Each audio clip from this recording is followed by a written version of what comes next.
Just let me check and make sure. Jim Shannon, you're on the line. Is that right?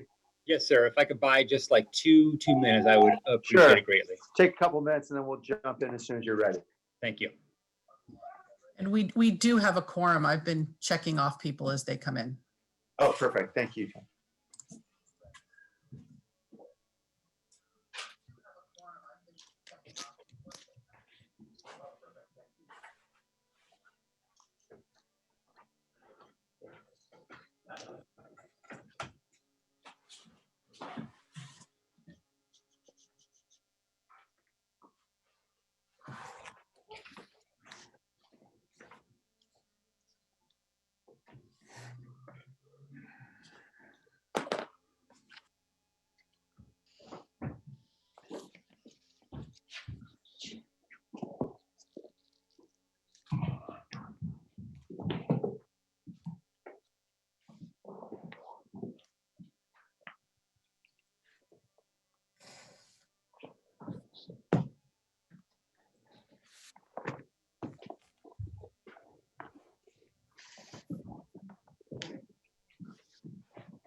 Hey, Jim, you feeling comfortable to get started?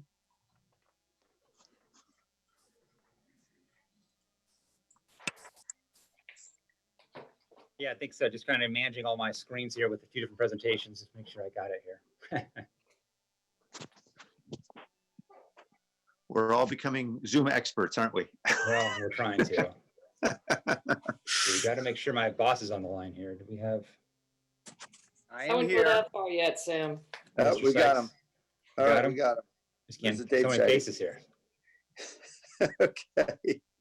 All right. Well, welcome everybody. We'll begin then our abbreviated budget study sessions for the upcoming fiscal year 2021. Want to thank everyone in the budget office for their incredibly hard work. Jim Shannon and the entire team. We know that they haven't been sleeping for days, living the life of rock stars, except without the fame, the booze, and all the money that comes with it. They're just doing incredibly hard work, and we appreciate all their hard work and sleepless nights.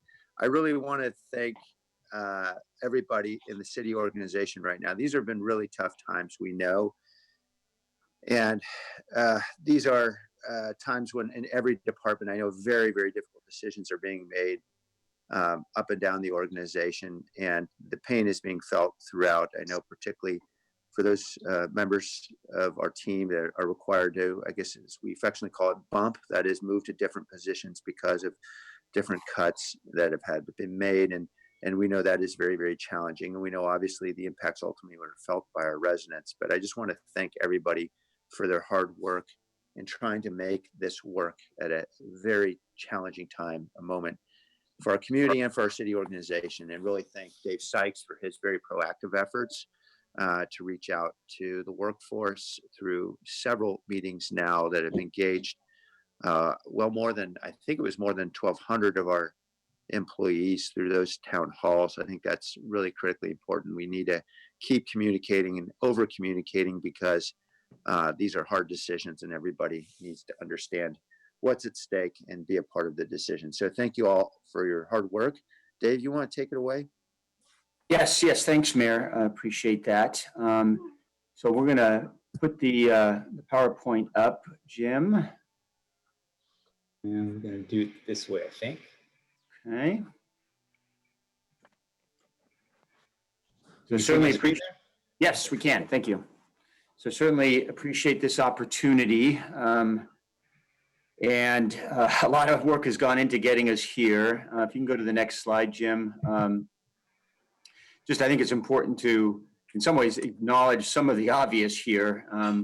in what we've had to kind of work through to get to this point.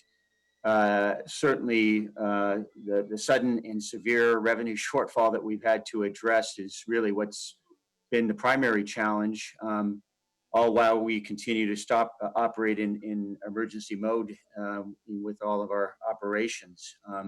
So what you have in front of you really is a significantly modified budget document. And certainly we're all feeling the compressed process and really just-in-time releases of information that typically would not be acceptable, but at this point are the only way we can do it. Preparation of the budget this year was basically starting from scratch when the COVID crisis began. And so what you have is a trimmed down version of the budget.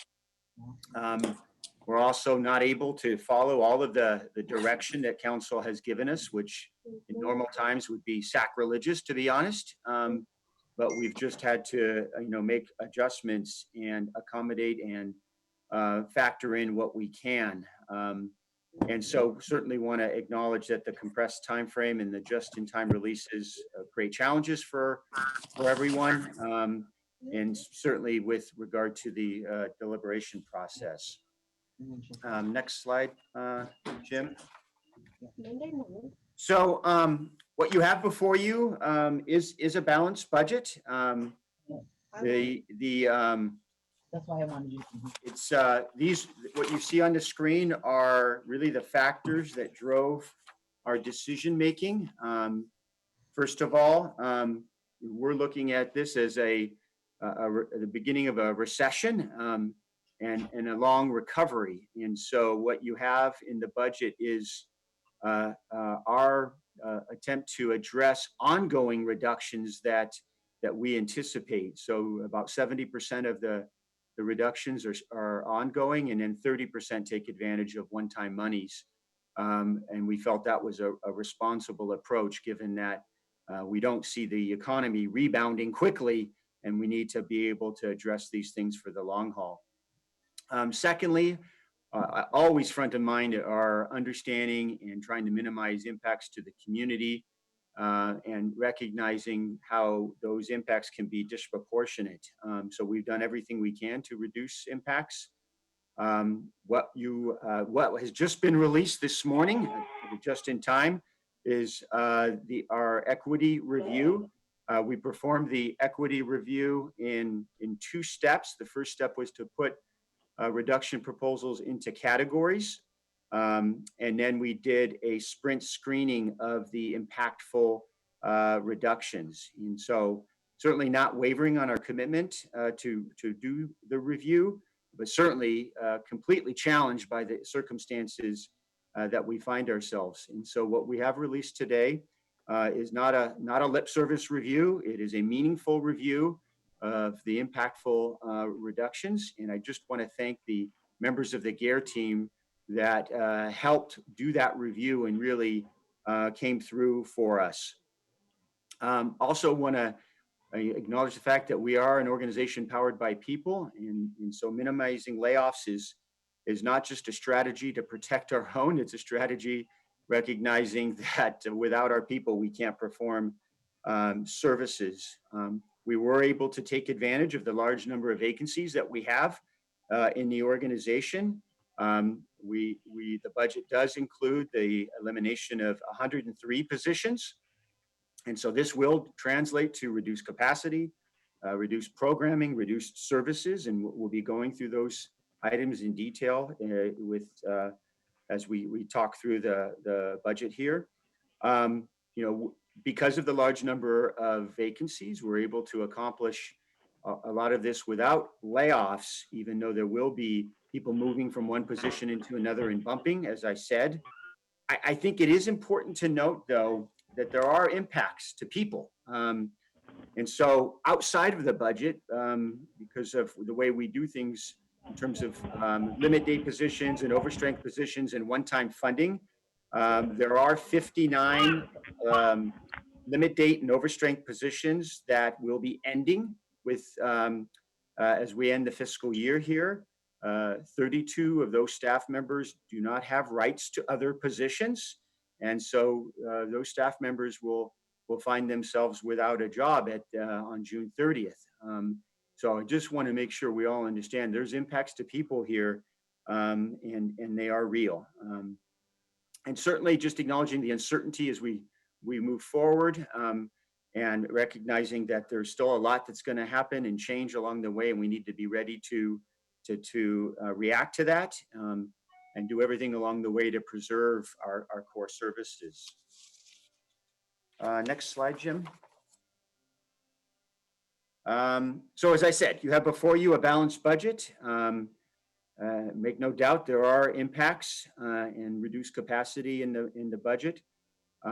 We have put forward a contingency plan that is not seeking approval at this time, but certainly it's a plan that we wanted to be able to put forward for everyone to be able to understand potential impacts should revenue conditions worsen. And so we would bring that back in the fall, but wanted to be really transparent about what those type of impacts would look like. Obviously, ultimately would be the decision of the mayor and the council. On employee engagement, we've done our best to involve our workforce throughout the process. This is not a check the box thing for me. I think it's critical that we be able to share information with our workforce, and more importantly, be able to listen to our workforce, understand their concerns, and get their input. So as the mayor mentioned, we had a series of town hall meetings. The departments did a lot of their own meetings as well, just to make sure they could get more specific with our staff. And certainly we had a robust response to the employee suggestion program.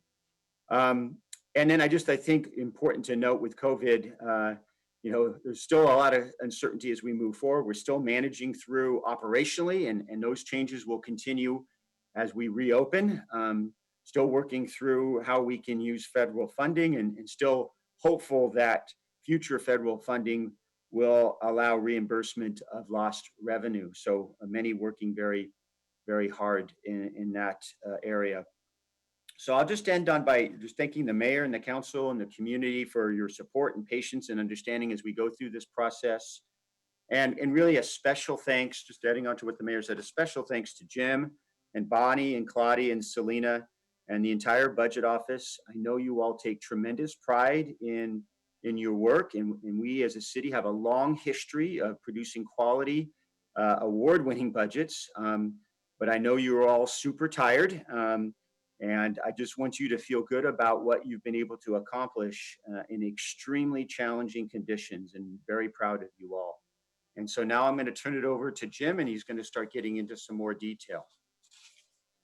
Thanks, Dave. I appreciate that. Morning, everybody. Jim Shannon, City's Budget Director. Going to step through a few high-level things, and then we're going to swap it over to economic development to give a little bit more of an economic perspective. And then we'll go back to me to kind of talk through some of the actions in the budget itself. Oops, gotta get this screen.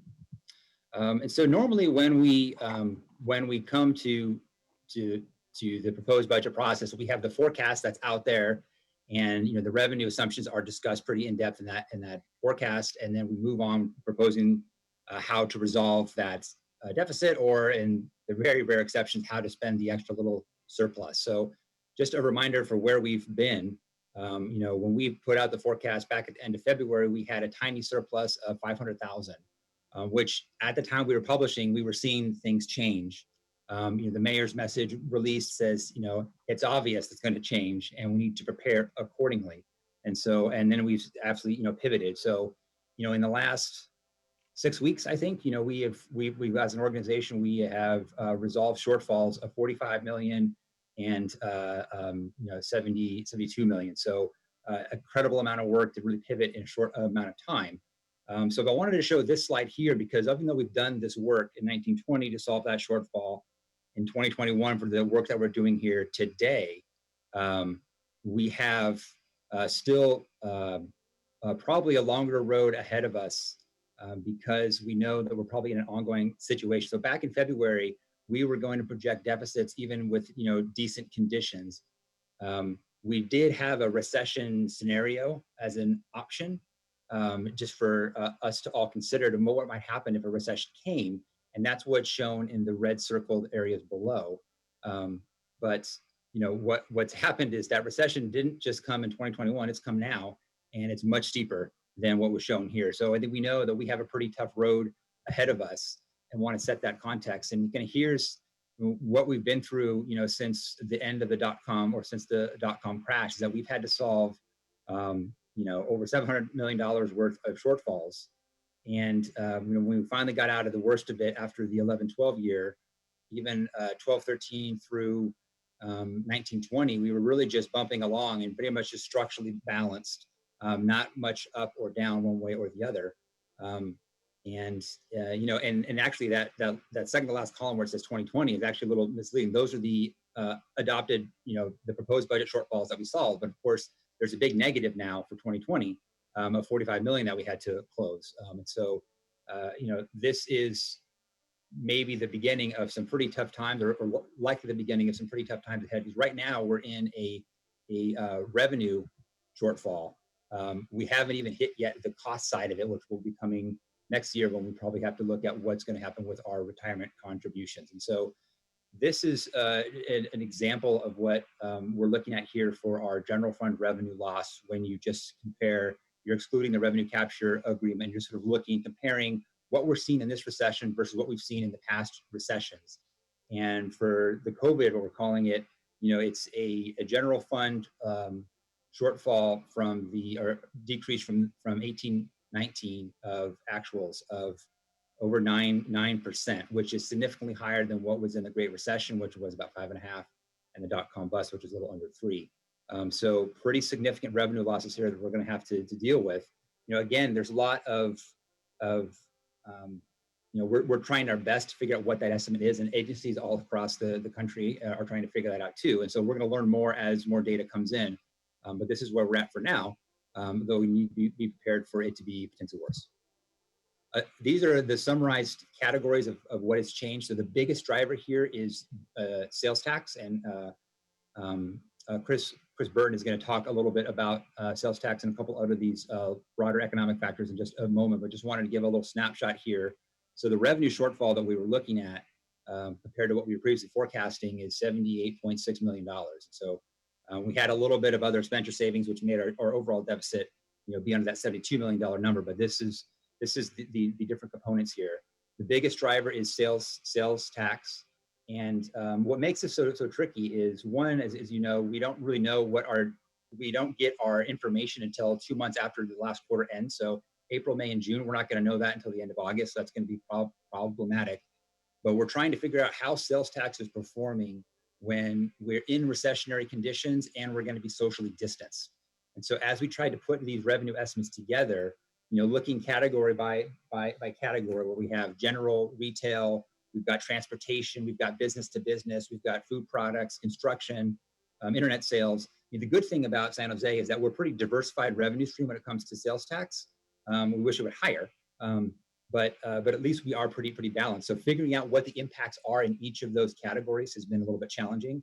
But our assumptions are that we have some pretty significantly impacted comparisons in those different sales tax categories through the first 6 months for sure, slowly starting to get a little bit closer to normal, but never get back to normal throughout the fiscal year. But it's really the first 6 months, which is going to be the real telltale about how much revenue is going to come in, for how much activity is going to be impacted by social distancing and the lower economic conditions. Business tax is also projected to come in lower. Property tax, by and large, you see a $5.8 million shortfall or lowering there compared to the previous estimate. But what we have is most of the property, the secured property tax roll is based on the calendar year of 2019.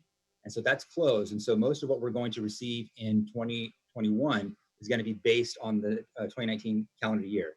What is a little bit of an outlier are those unsecured property taxes. So that's coming down a little bit, as well as what we have for ERAF, or Educational Revenue Augmentation Fund, which is pretty hard for us to estimate because we don't really get any data for that. So we have taken this down pretty significantly. We had already assumed a pretty pessimistic version for ERAF. I think we're getting 23 million this year. I think we already brought that down by about 11.5 million, and we took down just a little bit more. So pretty pessimistic there. But the impact for property tax is going to be slight this year, but probably more significant in 21, 22, which is another reason why we know this is an ongoing issue. So the property tax bite is going to happen later. TOT tax, this is another very significant hit here. So this is a projection of 30% below 2018-19 actuals. When we don't have conventions going on, we are limited in our community events. Business investment for hotel activity, which is a really strong driver for us, is down. So again, assuming some pretty low occupancy levels for the first 6 months of the year, with a little bit more of a return to normal, but of course never getting back to normal either. And so I just wanted to kind of show this here to identify some of the main drivers that are moving our revenue forecast down. Looking at sales tax a little bit more specifically for the general sales tax, and we like to look at this one because this is the 1% that we get of the state sales tax amount. There's the 1% that goes to cities, and we like to use this because that's how we can compare to other cities, and it doesn't have any of the noise in it, or it has limited amount of noise, so it's kind of a nice comparison here. So you can see what we're looking at here for how sales tax has performed. And when you look at the 2021 estimate for our sales tax versus the 18-19 actuals, that's about a 19% drop from where we had been. So pretty significant amounts there.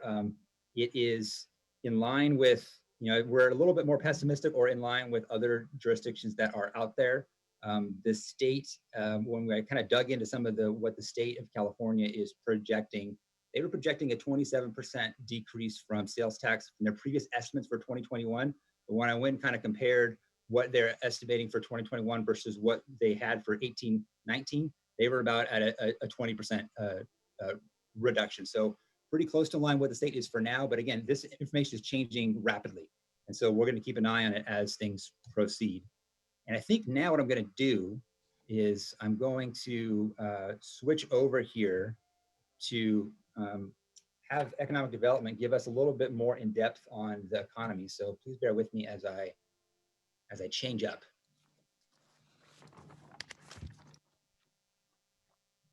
And I'm going to toss this over to Kim Wallish if I switch my display settings. And if I can have Kim Wallish and Chris Burton chime in. Thank you, Jim. Good morning. I'm Kim Wallish, Deputy City Manager and Economic Development Director. To kick off your discussion of the proposed budget over the next 2 days, Jim asked us to provide some context and some insight into the current economic situation. We think it's really important to think together about what the economic situation, which is largely out of our control, means for the city's ability to provide services to meet the needs of our residents, not just this year, but over the next several years. And of course, this is really challenging because the current situation is really the very definition of uncharted territory. There's clearly a very high degree of uncertainty on all fronts, and there are many really unanswerable questions at this time. How widely and for what duration will the virus spread? Will there be a vaccine? If so, when? How will the economy and the individual people who make up the economy react in the short term? And what might be longer term social and economic responses? So there's many really unanswerable questions at this point. There's also a lack of current data. Official data sources generally run 3 to 6 months behind, especially when we look at the county or the city level. So, and because of course this is uncharted territory, there's really a lack of predictive models. So because there's high uncertainty, there's a lack of current local data, and there really is an inability to predict, we really have to turn to past experience and professional judgment and perhaps a little bit of professional imagination rather than predictions or forecasts. And we really feel like if we strive to have some predictions without good data and models, it could really give us a false sense of certainty and really blind us to the range of what might come next. So what we decided to do in this presentation is really try to reduce all the economic complexity and uncertainty down to the essence of what really matters for our local city budget. So for this presentation, we've structured this economic outlook this year simply to consider our three main revenue sources: sales tax, development fees and taxes, and property taxes. And for each of those to consider what's happening now based on what we're hearing from business and the community. What do we think may happen next in the near term, and then ultimately in the longer term? And I want to, since I have the floor, I want to give some public recognition to Chris Burton. Chris is the Deputy Director of Economic Development, who oversees business development and economic strategy. He's been an incredible partner with Nancy Klein and me in leading OED and the CSA. And the last several months, he's been a fantastic co-manager with me of the liaison branch in the EOC. And Chris created this presentation the last couple of days, and I think you'll find he's a terrific economic thinker and communicator. So, Chris Burton. Thanks, Kim. Can we move on, Jim? I think actually let's skip another slide forward. That's just the space that Kim just covered. So yeah, thanks, Kim. Appreciate that. Mayor and Council Chris Burton, Deputy Director with OED.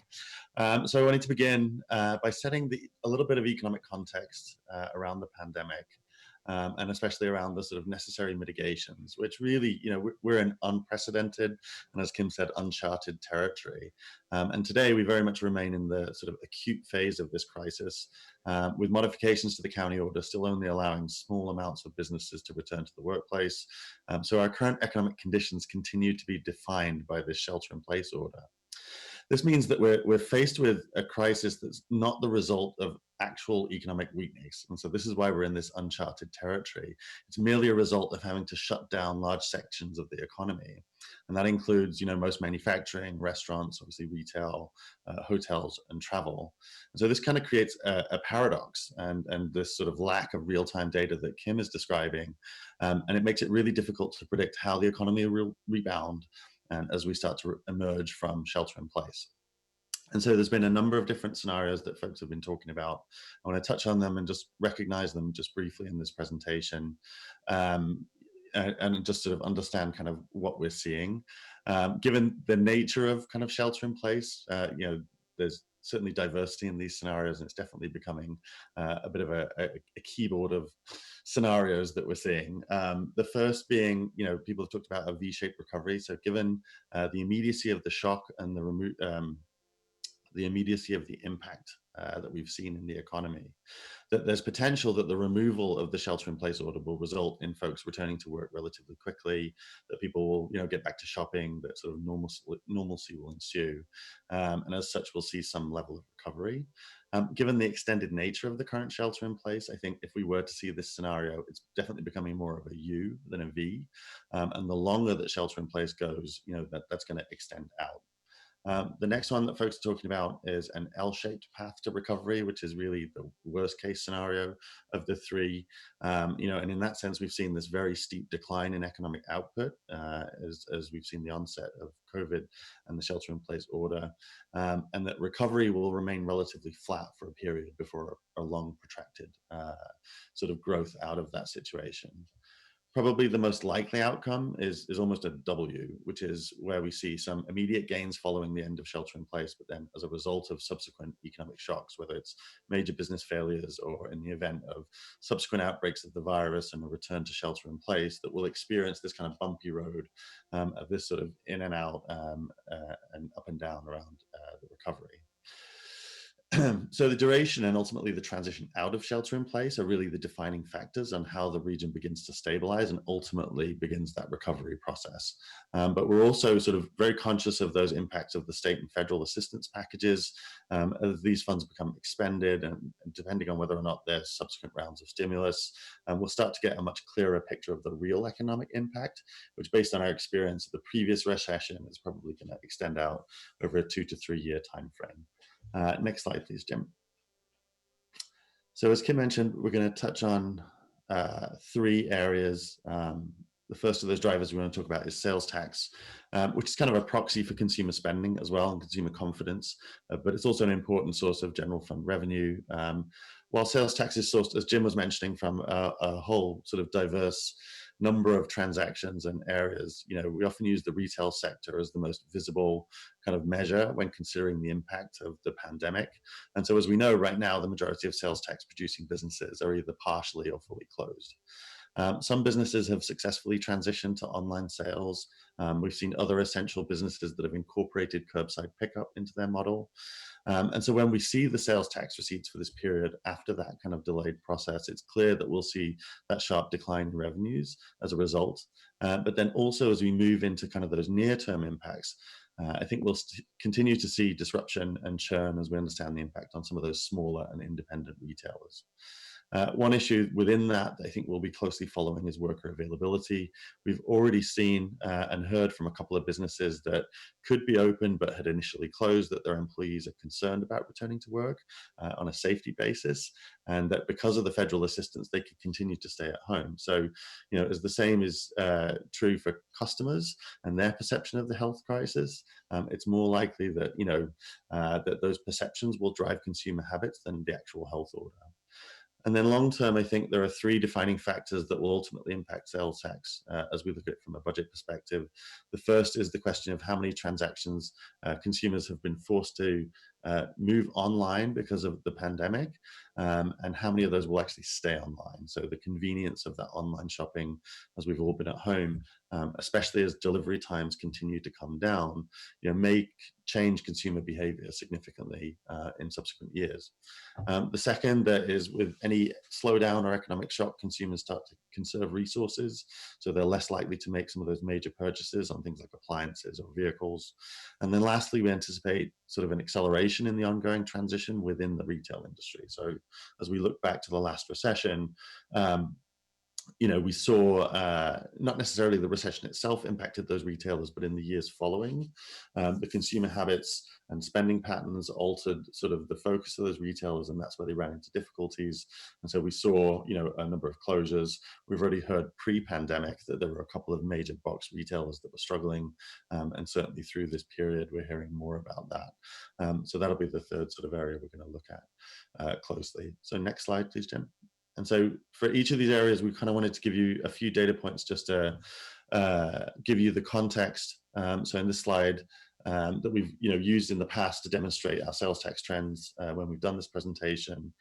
So this is just the 1% Bradley Burns sales tax in net annual figures. And then we have the constant $2,008 to show the relative change over time. So even prior to the current crisis, our relative sales tax had remained flat over the last 15 years since 2008. And in part, that's because of that transition to online sales and the way that sales tax is working. As Jim's mentioned, there's in the current budget forecast, it projects that sales tax revenue will decline in the coming year. And so obviously this would have been higher without the agreement with eBay that we've mentioned, but it pretty much, when you consider all those factors, it pretty much puts us back to the 2008 level. As you can see, from the bottom of the last recession, it took about 2 or 3 years to get ourselves back to current levels after we hit that bottom. So that's the kind of time frame, just looking back, that we think is good context to keep in mind. So next slide, Jim. And so this next one is, again, one of those examples of creative data sources that our team was exploring in the kind of absence of real-time data. And so this is year-over-year percentage change in area restaurant bookings from OpenTable. And so why we think this is important is that when it's mapped against some of those major milestones leading up to the shelter in place, it's clear that consumers had an appreciation for the health crisis in the 2 weeks prior to the actual order going in place. So we think that that's going to be the case as we come out of shelter in place as well, that this consumer perception and whether or not they feel comfortable with the public health situation is what's going to drive their spending patterns and behavior, rather than the sort of shelter in place ends and then we all move back to how it was before. Next slide, please, Jim. So the next driver we wanted to talk about briefly is development, and then obviously that has impacts on development fees and taxes. So as we've previously discussed with council, construction has been severely disrupted by the shelter in place order, but projects are now back underway and working to complete.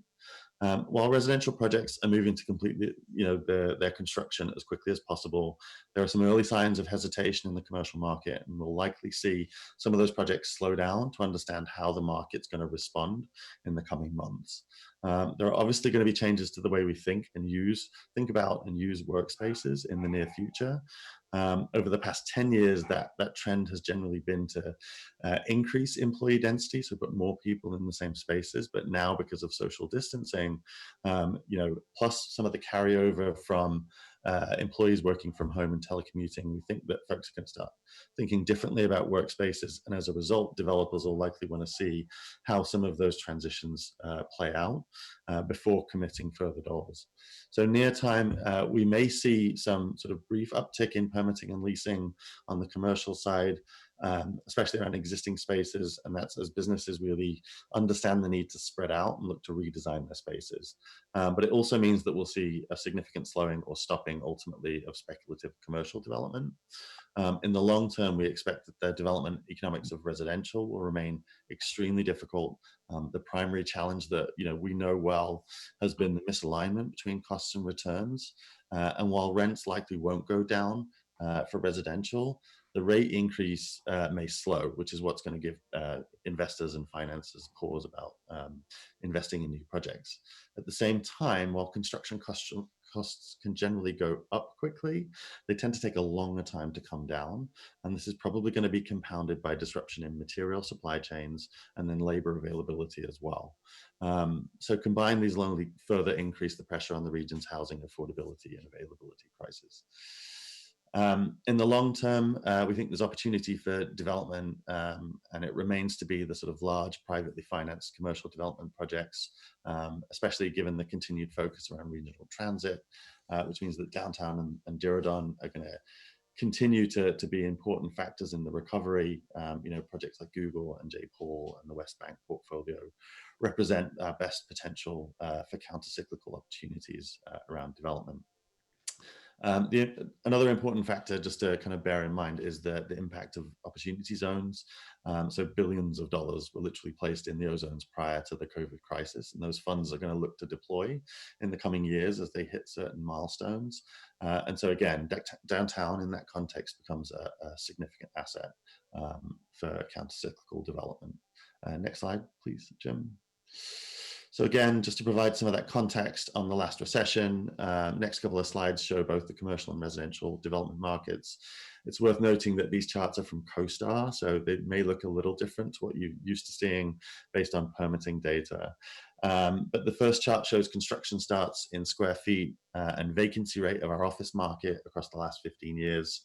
What's important to note on this chart is how much we underperformed during the last expansion.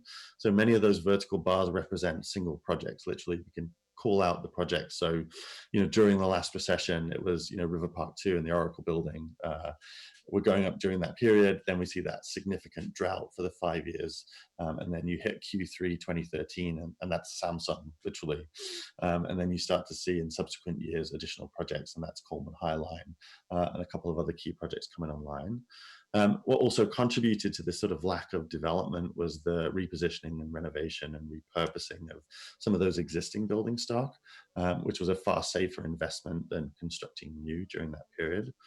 So given that sort of a significant amount of major relocations and expansions are likely going to be on hold for some time, and that there's still capacity in our existing market, we'll likely see a similar slowdown over the next 2 to 3 years. Next slide, please, Jim. And then we have a similar chart for multifamily residential, but this time we're measuring construction starts against market rents, which is the important factor in attracting the investment. So similarly, we can see the significant developments and events showing up in that timeline. So little to no multifamily residential construction coming out of the last recession until you hit sort of 2011 and through 2013, which is that upward trajectory there is all those existing entitlements in North San Jose that became a really good opportunity as that rent line started to move up in a predictable way. And then that 2018 spike is ultimately the result of the downtown high-rise work. So that's sort of Muro and the Graduate going into construction. So next slide, please, Jim.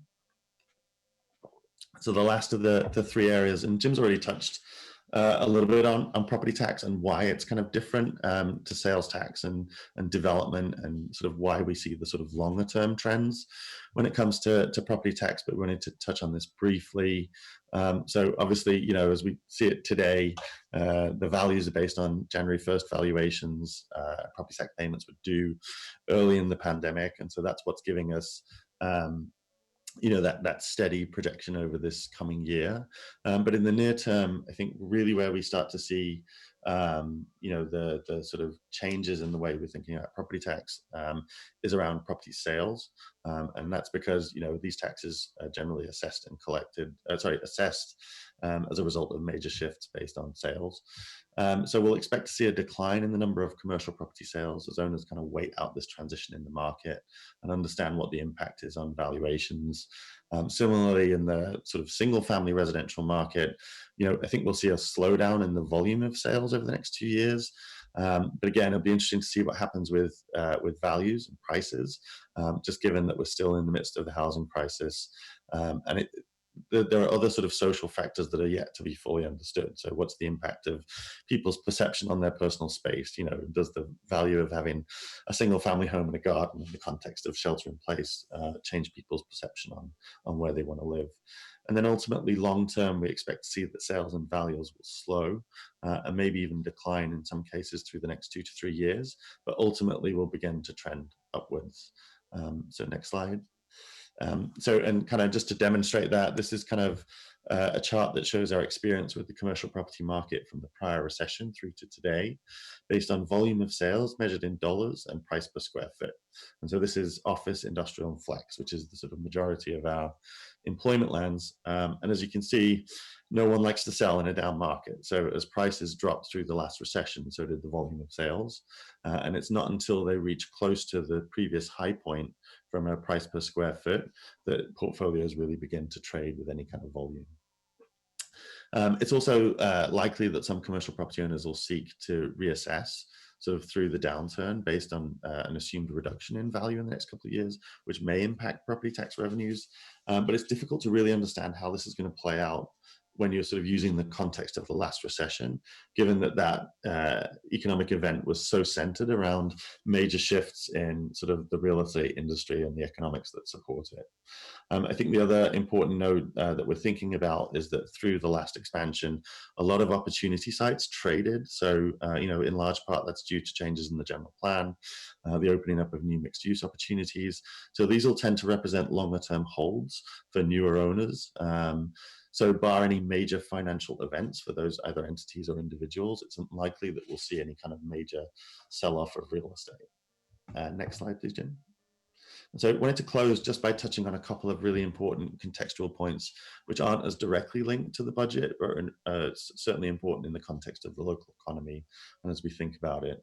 The first is obviously employment, and this is where it gets really difficult to understand the dynamics of the current situation based on the absence of really detailed data. As we know, the nation faces unprecedented rates of unemployment at just under 15% at the national level. We expect to have a more accurate number of the local unemployment rate and the numbers around that in the next week or so, but we know it'll be high. Given the nature of local industries, it may not be as high as the national rate. I just read a recent Brookings report, which was doing an assessment on the resilience of major cities to the economic impacts associated with COVID. And San Jose ranked well, in part because we have a lower percentage of employment in high-risk industries throughout the kind of metro area. But certainly within those industries that have been impacted, the employment losses are severe. The pandemic hit the leisure and hospitality sectors first and hardest, and we've already seen a considerable amount of warn notices from companies in those industries. But then as the shelter in place has continued, job losses have kind of rippled throughout multiple industries and across different occupations. In some cases, the losses represented by furloughs and temporary reductions. But as we see the sort of shelter in place transition, it'll be important to understand kind of what percentage of those temporary furloughs will become permanent, and then ultimately at which point they become permanent. Another consideration we're just thinking about is sort of automation, which was a discussion that we were having prior to COVID, but just it's likely that post-COVID, some of those occupations that were most at risk by future automation will face permanent disruption as companies consider the best way to deal with other disruptions in their workflow similar to this in the future. And so as a result, folks in those occupations face increased risk of not returning to work as companies start to accelerate innovation in their workplace. Next slide. So we wanted to include just the most relevant data point that we have on employment, which is unemployment claims. It's important to note that this isn't a representation of the unemployment rate. It's the number of new or unique claims on a weekly basis. So it's important to understand that this number isn't going down. It's just that the rate of recently unemployed is decreasing over time after the initial shock of this sort of shelter in place order. So as you can see, most recently, the introduction of the unemployment insurance for self-employed residents has become available in the last week of reporting. And so that's where you're seeing that subsequent increase on the back end. Next slide, please, Jim. So then lastly, we just wanted to close by touching on the individual experience of the current economic crisis. So while it's very much global in nature, and much of the discussion that you'll hear focuses on the city level or the county level, the state level, or even the national level, the impact of the crisis is being experienced by individuals at a very personal level. And that experience varies significantly throughout the city. And also ultimately that the highest impact is clearly being experienced by our most vulnerable populations. The unique nature of this economic crisis, or more the sort of difference from prior ones, is that during the Great Recession or the dot-com, the local economic impact occurred at an industry level. But because of the almost kind of suspended animation of the physical economy right now, people who need to be physically at their place of work during this crisis are disproportionately impacted. This means that the impact is occurring at an occupational level rather than an industry one. And as such, we've been actively trying to work and understand and quantify what that impact is so it can plan and we can act accordingly. So ultimately, when you break down by occupation rather than industry, you can also segment that data based on typical education requirements and group them into the sort of what you need to do a certain job. And so you've got entry level, which is those with high school diplomas or less, middle school jobs, which are sort of some college or an associate's degree, and then high skilled, which is a bachelor's and above. And when we cross-reference this information with other data on whether these workers can work from home, there's been a couple of in-depth studies on that, whether these occupations are already declining prior to COVID, how these occupations were affected by the last recession, then it's immediately apparent that it's entry-level workers that are at the highest risk of being impacted. These occupations include food preparation and serving workers, cashiers, waiters and waitresses, maids and housekeepers, landscapers and gardeners, and many of them are majority female workers, many of them are majority Hispanic or Latino workers, and the sort of median annual earnings range from $25,000 to about $49,000 a year. So, this is an important factor as we plan for and engage in the stabilization of the local economy over the coming months. We need to keep that perspective top of mind, especially because many of these types of workers and communities were already struggling prior to the onset of COVID. And so with that, I think I'm going to hand it back to Jim and the budget team.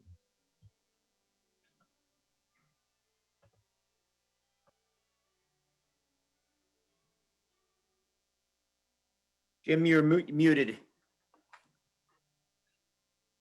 Thank you very much, Mayor. Let's switch slides one more time here.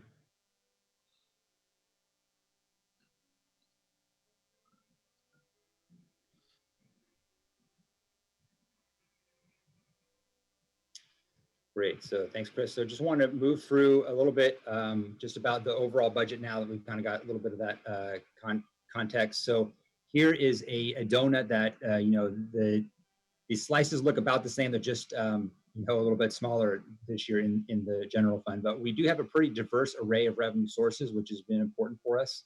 A little bit of a buffer against some of the other categories that are going to take a big drop, like sales tax. But you can see the sales tax represents about 18% of the general fund, property tax 28.8%. We do have a good chunk of franchise and utility taxes, 10.7%. Those are also going to be impacted as well, but not to the extent, hopefully, that some of these other categories are. TOT, which is a very sensitive portion of our general fund revenues, is a pretty small slice. It's buried here in the others. It's around hovering around the 1%, a little bit above that. But what really, though, there's a lot of portion of that TOT goes to fund special funds to help with convention facilities operations, to help with the cultural grants program, which will take a bigger impact there. New on this is the real property transfer tax. So those are the proceeds from Measure E. And so this is the new wedge to the pie for the first time since the voters passed that back in March, which will become effective on July 1. Overview of the budget in general, we've got a little bit backwards here. So a total budget of 4.1 billion, about 130 funds. Our position count is 6,500, down 103 from last year.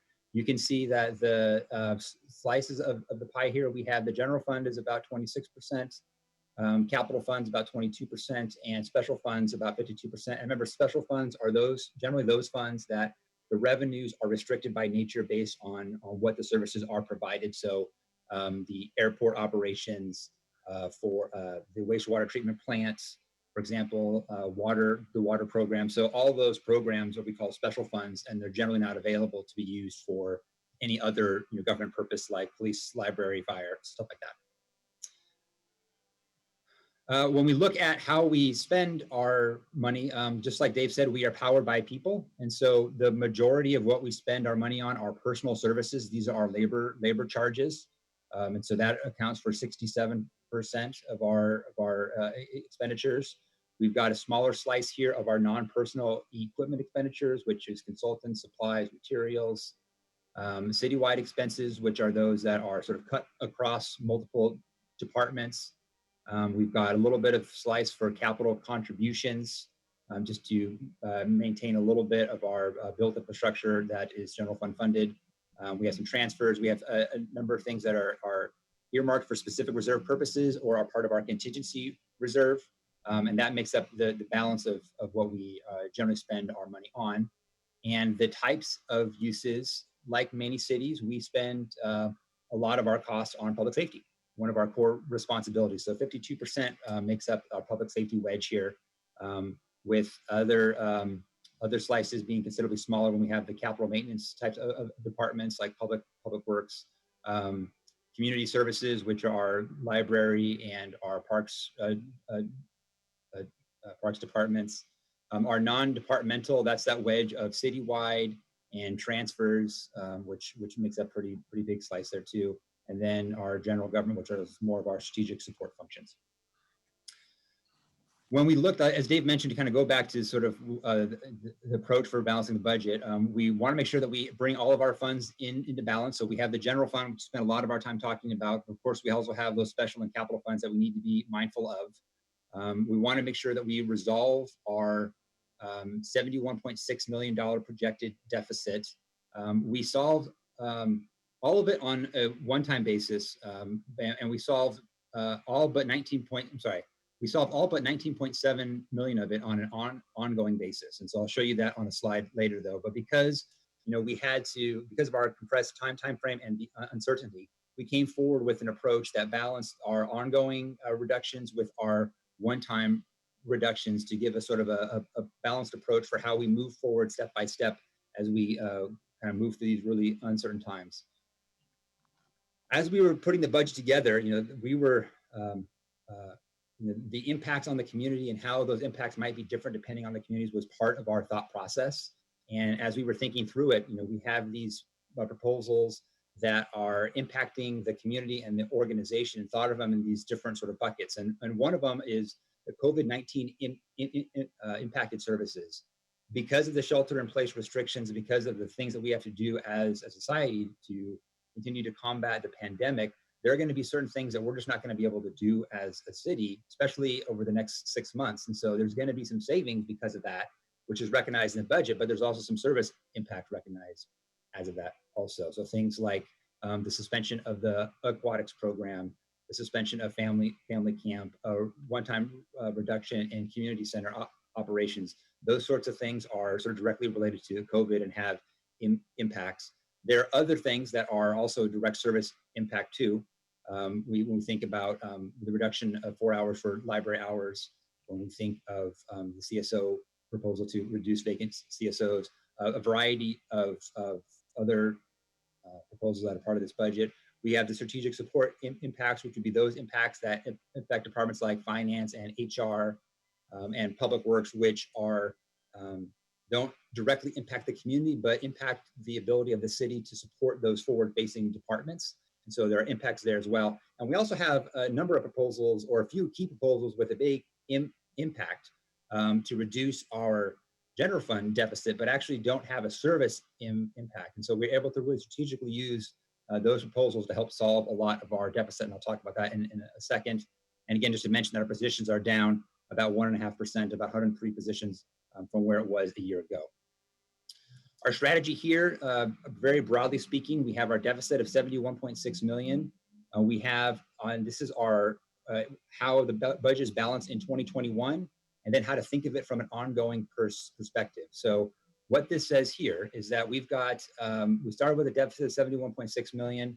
We had $106 million of various sources, from beginning fund balance, from one-time revenue sources that we'll talk about in a second. And then we had a reduction in expenditures.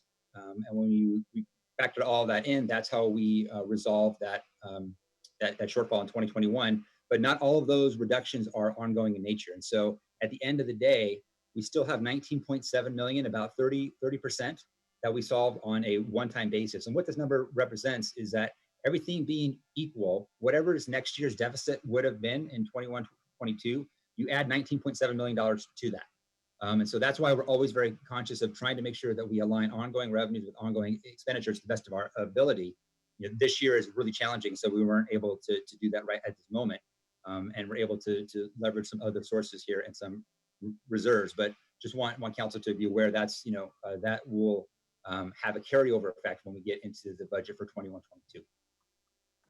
A little brief overview of the general fund sources. So of that 106.3 million and the 52.4, a little bit of a snapshot here. So we have the budget stabilization reserve of 10.9 million, which is the deficit that we thought we were going to have in 2021 back a year ago when we released that forecast.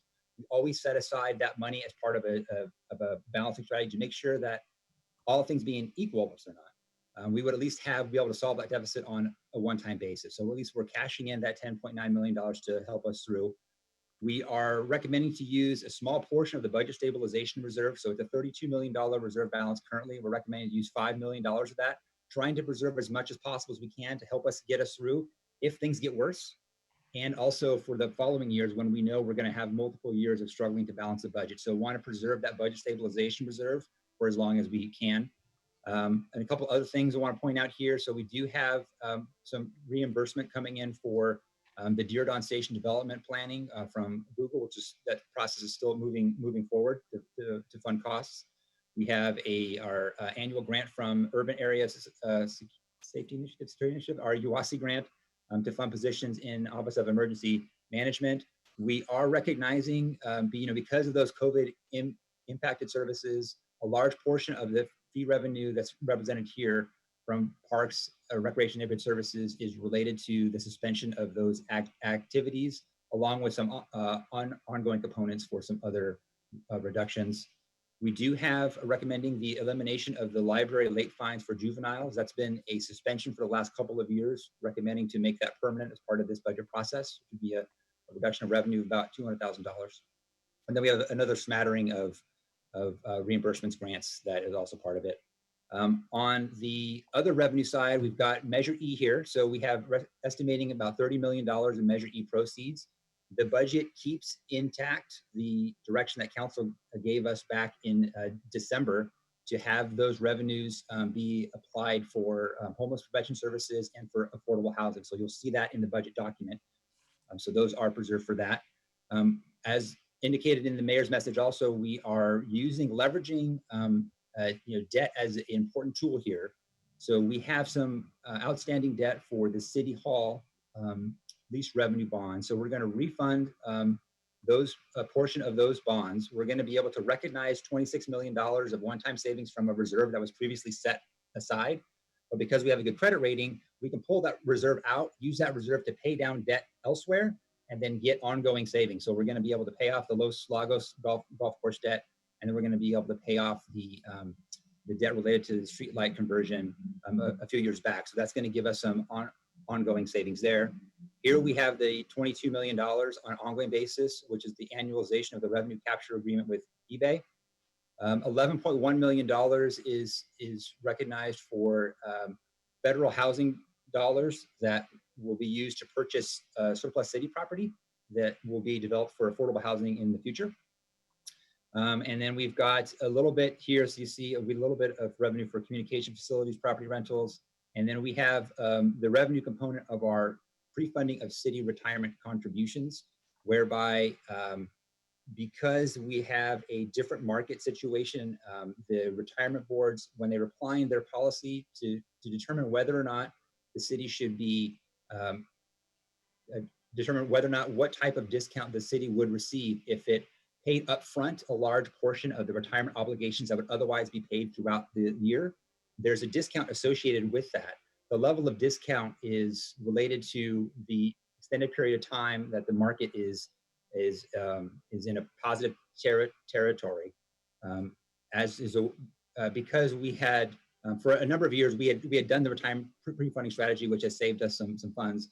Back in 1920, we suspended that because of the level of discount offered by the retirement boards was not going to make a substantial difference for what the additional borrowing costs and the interest earning reductions would otherwise be for us to make those prepayments. Now that conditions are different, that discount for the city is higher.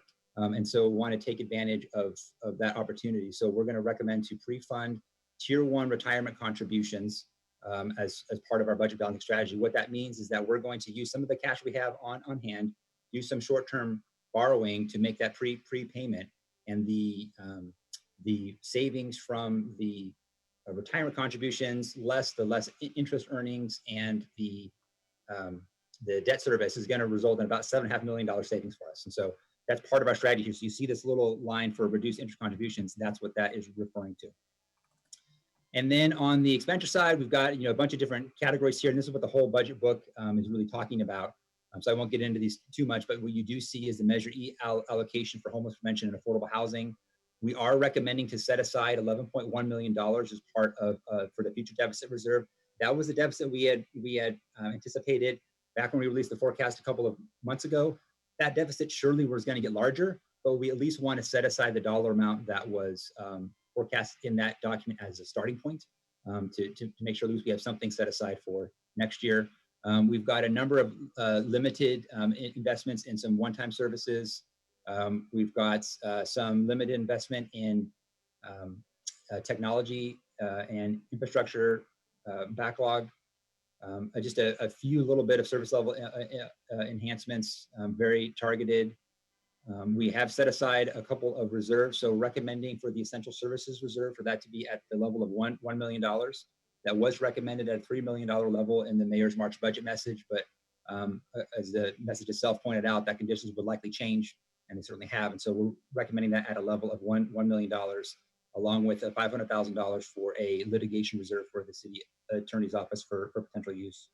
And then we have a smattering of other items here, and then a number of cost reduction, service delivery efficiencies, and funding shifts, which helps us balance out the budget. And so what I do want to point out before I kind of just summarize some of the other proposals is we have we're able to make really good efforts to help balance the budget with proposals that don't have a significant impact on services. And so, these are some of the strategies that we are able to use to minimize the impact of the organization and to not have layoffs. And so I want to just highlight these here. So one of them, of course, is the annualization of the revenue capture agreement for sales tax, really important component. We've got our pre-funding of city retirement contributions. That's $7.4 million on an ongoing basis there. We've got the pay down of debt as directed in the mayor's message. So we are going to be paying off. So when we refund the debt for City Hall, we're going to get some debt service savings in City Hall. We're going to pay off Los Lagos, which is going to give us some debt service savings, and we're going to pay off the street light debt, which is also going to give us some savings. So pretty significant components there. And then fuel savings, because the price for fuel and oil has really fallen. So we wanted to make sure that we're recognizing and capturing the savings appropriately. So these are some of the options that sort of span all of the other CSAs. Just wanted to highlight them here because they make a really big contribution toward our budget balancing strategy. And just to highlight just a few budget actions by CSA, I won't go through too much here because I know you'll have questions about these over the next day and a half here. But we have a proposal for public records request staffing on a one-time basis to make sure that we have some staffing to help with PRA requests in the police department. We've got another investment for upgrading the computer-aided dispatch for police. Lucas chest compression devices for fire apparatus. We are recommending the elimination of the sworn ahead program. But we are also recommending the special victims unit staffing, adding one police lieutenant for the new SVU unit in the police department. And some civilianization savings in the fire department related to fire apparatus reorganization, and as well as we also recommending the elimination of some vacant CSO positions in the police department. In neighborhood services, a couple of key one-time and ongoing investments that we were able to fit in here. So the transitional jobs program for San Jose Bridge, another one-time investment here. The Project Hope expansion. We have 6 sites that are in the ongoing base budget. Last year, there's an additional 3 that were funded on a one-time basis. We didn't get to those 3 sites in this year, so we're recommending to have those funded on a one-time basis in 2021. Also recommending the ongoing staffing of the Vietnamese American Cultural Center. We have some special funding for the Education Digital Literacy Initiative. Again, some one-time funding for the Beautify SJ grants. We are recommending a reduction in library costs, which will result in 4 hours per week for branch library hours. Again, and then we talk here, we have some cost savings for the community center and aquatics, basket and family camp, which are impacted by COVID. We are recommending also a reduction of about $1.25 million for watering of parks, although we think we can accomplish this without actually having any browning of turf, but just being very diligent about how the water use is being managed and monitored. And then also the placemaking and activation related to Viva Cayenne and Viva Parks was funded on a one-time basis in 2021. But again, due to the restrictions that we're all going to face, that's recommended to be pulled out of the budget here. A few items for CED. Again, Diridon Station Area Development Planning continues. We have some affordable housing transaction staffing. In OED, we have a minor investment for business outreach and policy development, recommending the Blight Busters program to continue on a one-time basis. Also provides one-time funding for the ADU Ally program. We are going to see some savings for the rapid rehousing funding shift from the general fund to the multi-source housing fund, give the general fund a break for a couple of years there. And then we also do have some strategies to address the anticipated revenue shortfall because the lower activity anticipated in the private development market. You know, we need to adjust some costs accordingly there in our fee program. So we have some staffing reductions and some use of reserves to balance us through. In the EUS CSA, we've got a number of items here for regional wastewater facility radio systems upgrade, maintenance for our code generation engine, a transition for biosolids management. We've got some additional staffing for our community energy departments, and we are continuing some one-time chunking of funding for the Climate Smart San Jose implementation, trying to be strategic there to keep that project going forward. TAS, Transportation Aviation, we've got a number of proposals here. Many of these are special fund related, so for example, we have in our special assessment districts, a number of infrastructure projects that are gonna move forward. continuing on a one-time basis some contract vehicle abatement funded by the parking fund. Again, a limited investment here for the Beautify, apparently not Beautify, but Beautify San Jose Landscape Maintenance Program. We've got at the airport, we are, the airport department is being very prudent to conserve costs and eliminate some vacant positions to deal with their challenges over in the airline industry and lower levels of passenger activity. So we've got some staffing reductions and non-personal equipment reductions for in the passenger processing, transportation, business development, and fiscal administration, as well as airside and terminal operations. And a little bit of reduction in the transportation department related to neighborhood traffic management staffing and streetlight maintenance staffing. Strategic support, we also have a few service impacts here and a few strategic adds. So like I said, we always have a little bit in each year where we have to invest in some capital improvements. We have $3.5 million in total for capital investments that are funded by the general fund. A big component are elevator modernizations at the police building. So that's phase 2 of that project. We are adding a couple of engineering staff for public works to help with CIP staffing plan. We are continuing again the second year that was authorized in last year's Mayor's March budget message for proactive legal enforcement of blighted and nuisance properties. We are allocating, recommending $100,000 to continue the work on equity education and analysis framework. There are reductions, of course, in a number of areas, including offices for the mayor and council. We have reductions in OER for management analytical staffing, and then reductions in city attorney's office, in HR related to a number of items here, including employee health services staffing, cashiering staffing, utility building staffing in the finance department, as well as in some reduction in the city clerk's office. And so sort of a number of reductions that are all talked about in much more detail in the budget document in the department sections. And then I'll just stop talking here in just a moment when I just talk through what the next steps are, which is we have a couple of days here of budget study sessions. We've got community meetings. The first one, which was last night, that's hosted by the mayor's office. Those continue through 20th. We've got 2 public hearings, one on the 21st, one on the 15th. The 15th will include the hearing for the mayor's June budget message, which is scheduled for release on the 10th. And we have a council review and approval of the mayor's June budget message on the 16th. And on June 23rd, we hope to have the final adoption and appropriation actions for all of the budget.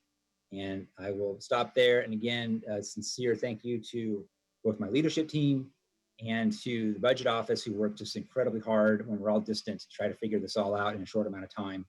And so just really proud of the work that we did, and really happy to work with all the departments out there too, who had to spin on the dime and to come up with all these ways to solve our budgetary problems. So I really appreciate that continued collaboration as well. So with that, I'm going to finally pause for questions. Great. Thank you so much, Jim. And thanks also to Chris and Kim for your presentations as well. I'm going to try to make sure I get the screen pulled up properly. We'll open this up now for some questions. This is just on the general issues that you've raised. We're obviously going to be going into greater detail about the specific areas shortly. Is that right, Jim? Correct. Yeah. So we have a schedule of, I think we have community and economic development next. So if we can maybe focus questions here sort of broadly, and then we can get into the specific departments as we step through the different CSAs later today and tomorrow. Okay, great. So these are just general questions for now. We'll get into specific departments shortly. Councilmember Davis. Thank you, Mayor. Thank you all for your presentation, as sobering as it is. Like to go in with our eyes wide open. Jim, I have a couple of questions for you, and I lost track of the slide count. I'm sorry. It was about the 19.7 million that we're covering on one-time funds. And then you said something that was a little bit disturbing, and it was, yeah, this one, slide 14, thank you. Which is that whatever our deficit is for next year, we have to also cover this 19.7 million again. So knowing that, I'm marrying that comment with the fact that you also had said earlier in the presentation we see impacts from recessions kind of compounding over time for us because of the retirement issue and having to have larger retirement contributions, and that lags. Why did we make that choice of having this 19.7 million, covering it with one time, knowing that there's the potential for next year? I hesitate to say it because I don't want it to be true, but next year to be even worse. Yeah, though that's a very pertinent question because it could very well be worse. I think there's I think there's a few reasons why we took this approach. One of them is because there still are some unknowns out there. So this is forecasting really without a net at all. So coming up with new ways to estimate the revenue, really a lot of uncertainty there about what our shortfall will ultimately be. One. Two is that we want to we have a pretty compressed time frame to do this all in. And, a lot of agencies are actually just sort of waiting. It's like, hey, we're just going to wait.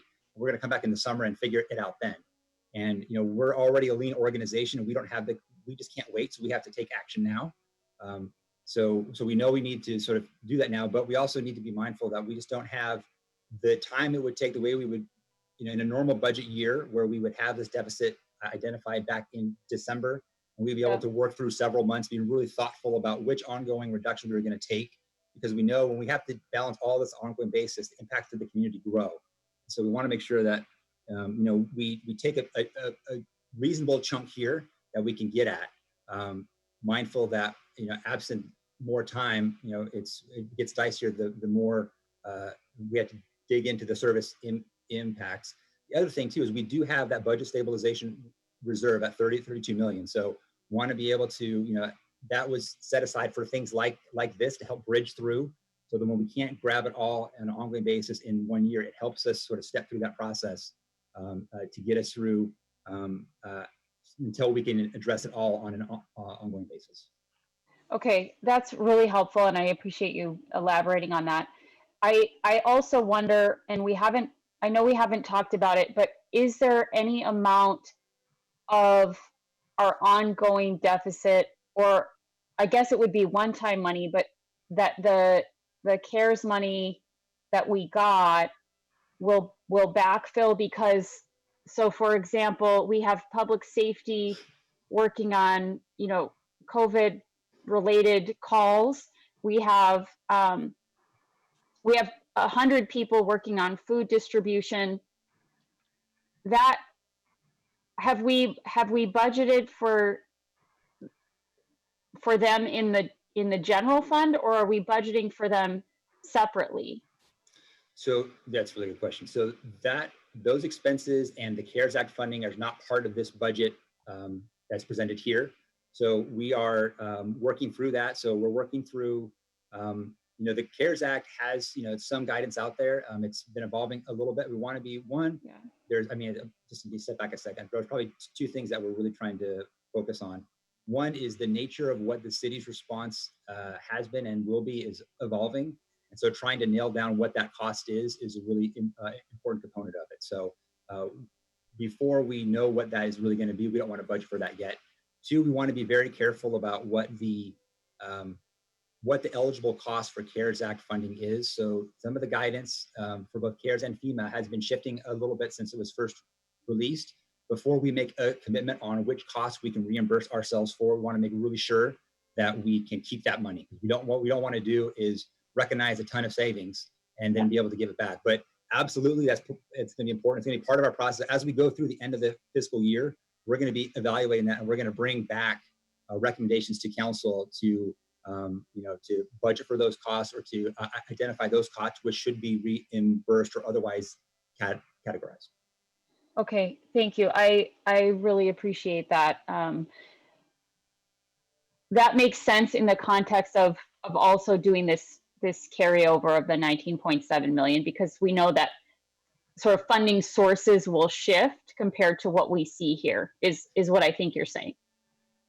Right. So there may be, to reimburse some of the city's costs, there will be some other items that will come into play. Again, though, I do want to point out that, and I know you know this, Councilmember, but you just said it, whatever the CARES Act helps us with are one-time dollars, and we have an ongoing problem. So that's going to sort of help us maybe in some limited extent, but we're always going to be thinking, you know, ahead for the next few years is what are we going to need to do on an ongoing basis. Yeah, yeah.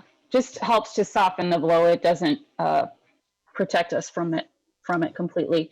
And then the other question I had was about I think it's on the next slide. It might be 15 or, yeah, here it is. So 15, the interest earnings on the pre-funding of city retirement contributions, you have that listed as an ongoing.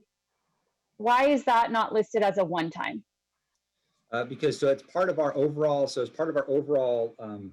labor costs. There are retirement costs are ongoing contributions. And so the costs we pay all of our staff, the retirement components of that, that's all a ongoing cost that we are considering. So how this works from a technical perspective is that those ongoing costs are going to be reduced by a net $7.5 million. What that actual ongoing amount is going to be is going to depend again on next year, because next year the retirement rates are going to shift. The amount of pre-funding is going to shift. So all things being equal, it's a $7.5 million savings, which is, you know, how we think about our ongoing expenditures. So and I guess maybe to further say it is that what this assumes is that absent different data, that retirement pre-funding contribution would be something similar in the following year. Even though we know that we didn't get it in the last year at all, right? Because because we were so late in an expansion, but we had gotten it for many, many years before that. Right, it did not pencil out.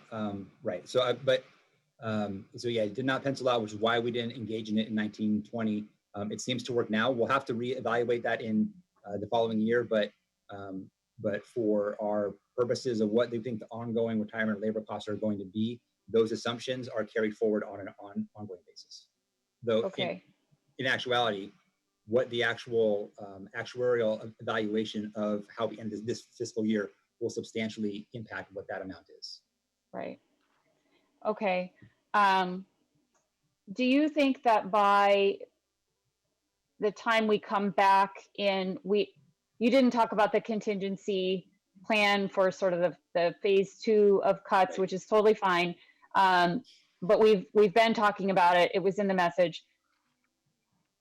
By the time we come back for that in August or September, will we also know about how we can utilize, backfill, reimburse ourselves, whatever, with the CARES Act funds? Will that shift? Will that be something we can incorporate into the budget at that time? Or well, are we always going to just be looking backwards with that funding?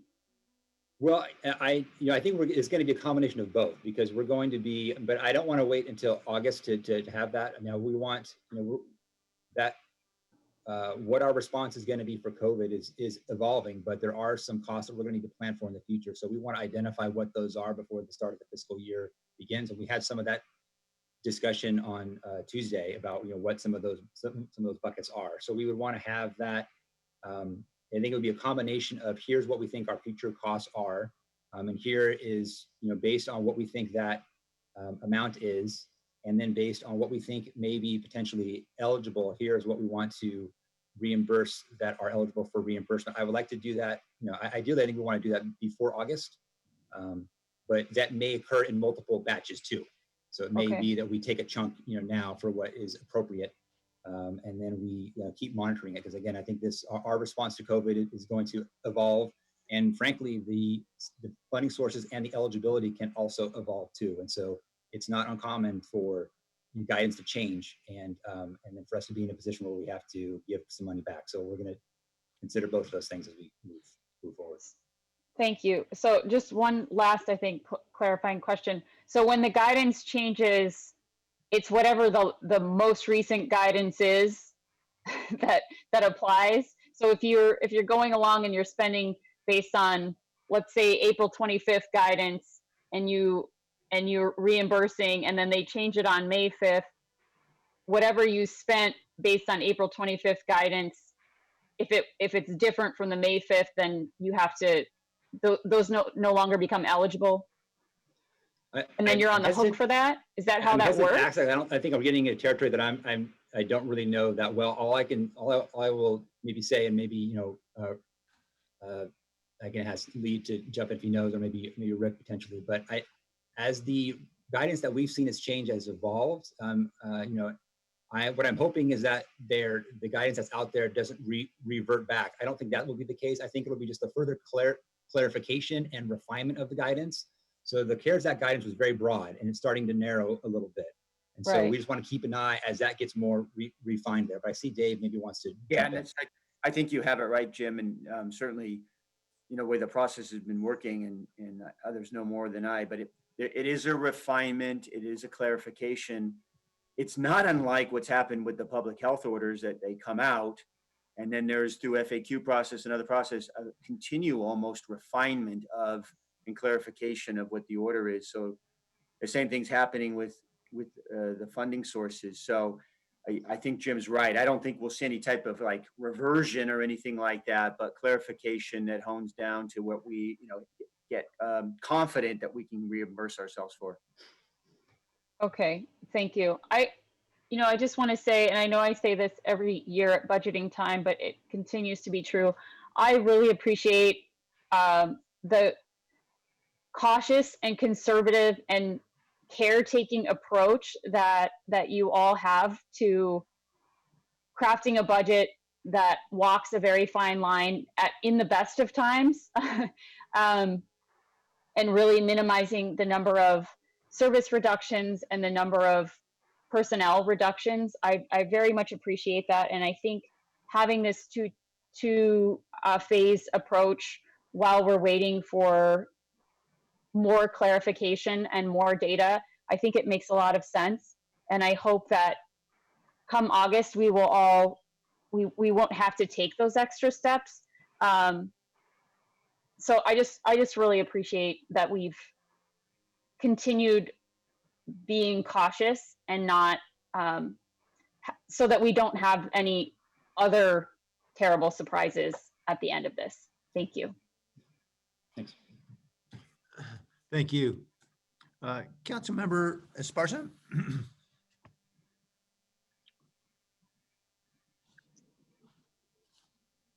Thank you, Mayor. I was having some technical challenges. I really just had some questions. I think Councilmember Davis addressed the future federal funding and allocations in round 2.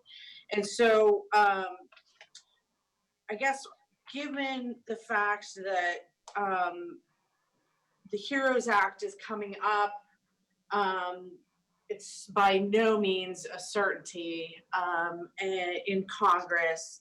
But given the timing of this coming back in August, or the phase 2 coming back in August, if Congress is able to pass something with multi-year funding, including in the latest, there's a proposal to expand the use of CARES Act funds to cover lost, delayed, or decreased revenue stemming from the COVID public health emergency. Is there time then to incorporate additional federal funding before we come back in August? Well, I think, again, I think in the HEROES Act is, is in development, and if that were to come to pass, or some other legislation would come to pass that would directly reimburse the city for lost revenue, I mean, we would certainly want to use that funding as much as we could. So, what's going to happen at the end of August is we're going to get our sales tax data. For folks that don't know, we're going to get our sales tax data for how 1920 ended. So in April, May, and June, that's when we find out how well we did for sales tax. That's going to be one of the key drivers.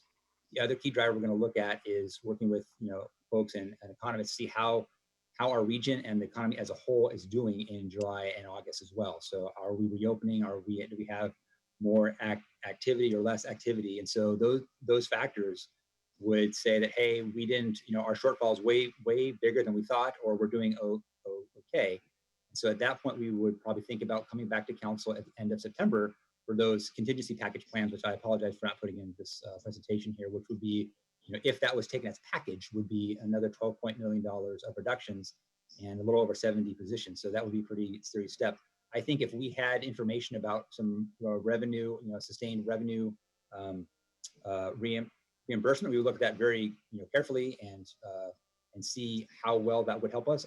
And always considering that we have ongoing issues to deal with.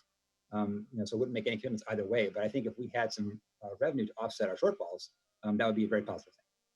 Okay, and the turnaround time could incorporate that in again, this is by no means done. It's a proposal at this point. It is not real. But the 2020 allocation for the city of San Jose would be almost 428 million, and the 2021 allocation would be almost 214 million for the city of San Jose. Would we have, I know this is very accounting intensive, but would have the bandwidth to incorporate all of these billing and changes in time for when we come back. Is that correct? Is that what I'm hearing? Yeah, I mean, I think if we knew in summer that we were going to get $400 million of revenue, which is more than what we get in sales tax currently, I think we only get about 250 million. I think we would pivot a little bit, but I think Dave wants to jump in there too. Yeah. Okay. So I want to reassure everyone that if we're seeing those types of monies, if the HEROES Act comes forward, it has that ability for lost revenue, and certainly if it was a multi-year approach, which would be wonderful, we're going to want to acknowledge those things ASAP in our budget process, and we won't hesitate to come to you and get your authorization to acknowledge those monies and program those monies and offset all these impacts. Absolutely. Okay, great. Thank you. Thank you. Councilmember Foley? Thank you. Really good presentation, although not as positive as we had hoped, but we also knew that was coming. So it's a reality of check of where we are right now, and so much uncertainty that exists in our little personal household environment, but to the greater extent, the city of San Jose and then the country, as we all know. So I want to echo Councilmember Davis's comments about appreciating your conservative approach to the budget and looking at refunding of debt as a way to save ongoing expenses, to refinance, to put it in my terminology, to refinance and lower the outgo monthly or annually is a great way that we can spend some refunding dollars and also save money on the general fund. Also, pre-funding or prepaying the debt to the retirement funds makes prudent sense too, and I appreciate that. And Dave, I really want to appreciate that you truly emphasize that we are an organization powered by people, and that you reached out to our staffs and asked for their input, and maybe even used some of their input in how the budget was crafted. And I really truly appreciate that, because this is a stressful time for everyone. We're sheltering in place. We don't know what the world is going to look like. Our health is potentially at risk. Our economic condition is at risk. We already know that. So I appreciate that you are truly emphasizing our staff. That's really important, even though there isn't some uncertainty in some of the employees that will not get a position when the cutbacks are made. It's still important to encourage the discussion with them and treat them with respect. So I truly appreciate that, and I'm grateful for that. So keeping this high level, because I have a lot of questions about the CSA operating budgets, and I'll get to that later when we get to the CSAs. I just really have one question, and it has to do with the base optimistic pessimistic graph. And I don't know what slide it is. There you go, that's it. But on 23, you show a recession case of where our loss is less than the prior year, but then it goes back up. To what do you attribute that analysis? So the biggest difference, what's happening in 22, 23 is a payoff of a portion of a slice of the unfunded actuarial liability, I think, in police and fire. So there's a slice there that gets paid down, which is why we have that bump up.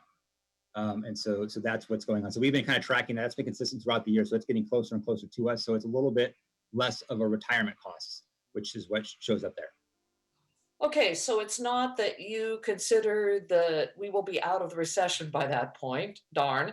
I was hoping it was just a calculation error, but it's more that we are pre-funding the retirement fund in 21, 22, and that's a bump up in a number as opposed to in 22, 23, we won't have that same additional expense. Is that what you're saying? It's really more, I think the actuarial analysis, they had always planned to have this pay down in 22, 23. And so it's just been part of the plan for how they sort of chunked out the different components of the retirement obligation. So one of those obligations, a little small slice of it, gets paid off in 22, 23, which is why that amount you see there as a surplus in the base case and a little bit less of a negative amount in the recession case. It doesn't have to do anything to do with pre-funding itself. It's just the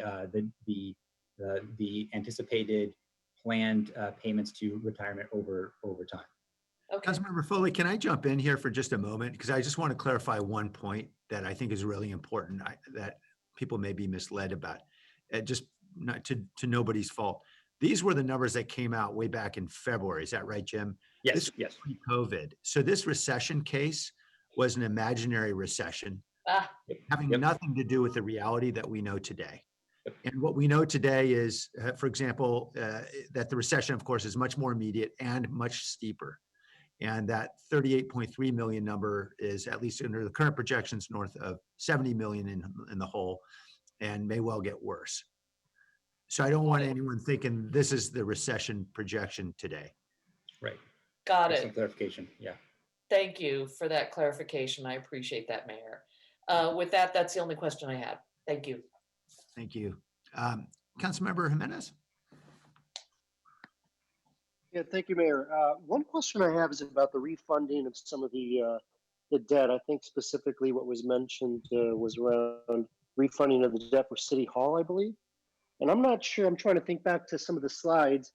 Was there an actual, I'm trying to think back to exactly what the amount of savings are going to be once we refund that.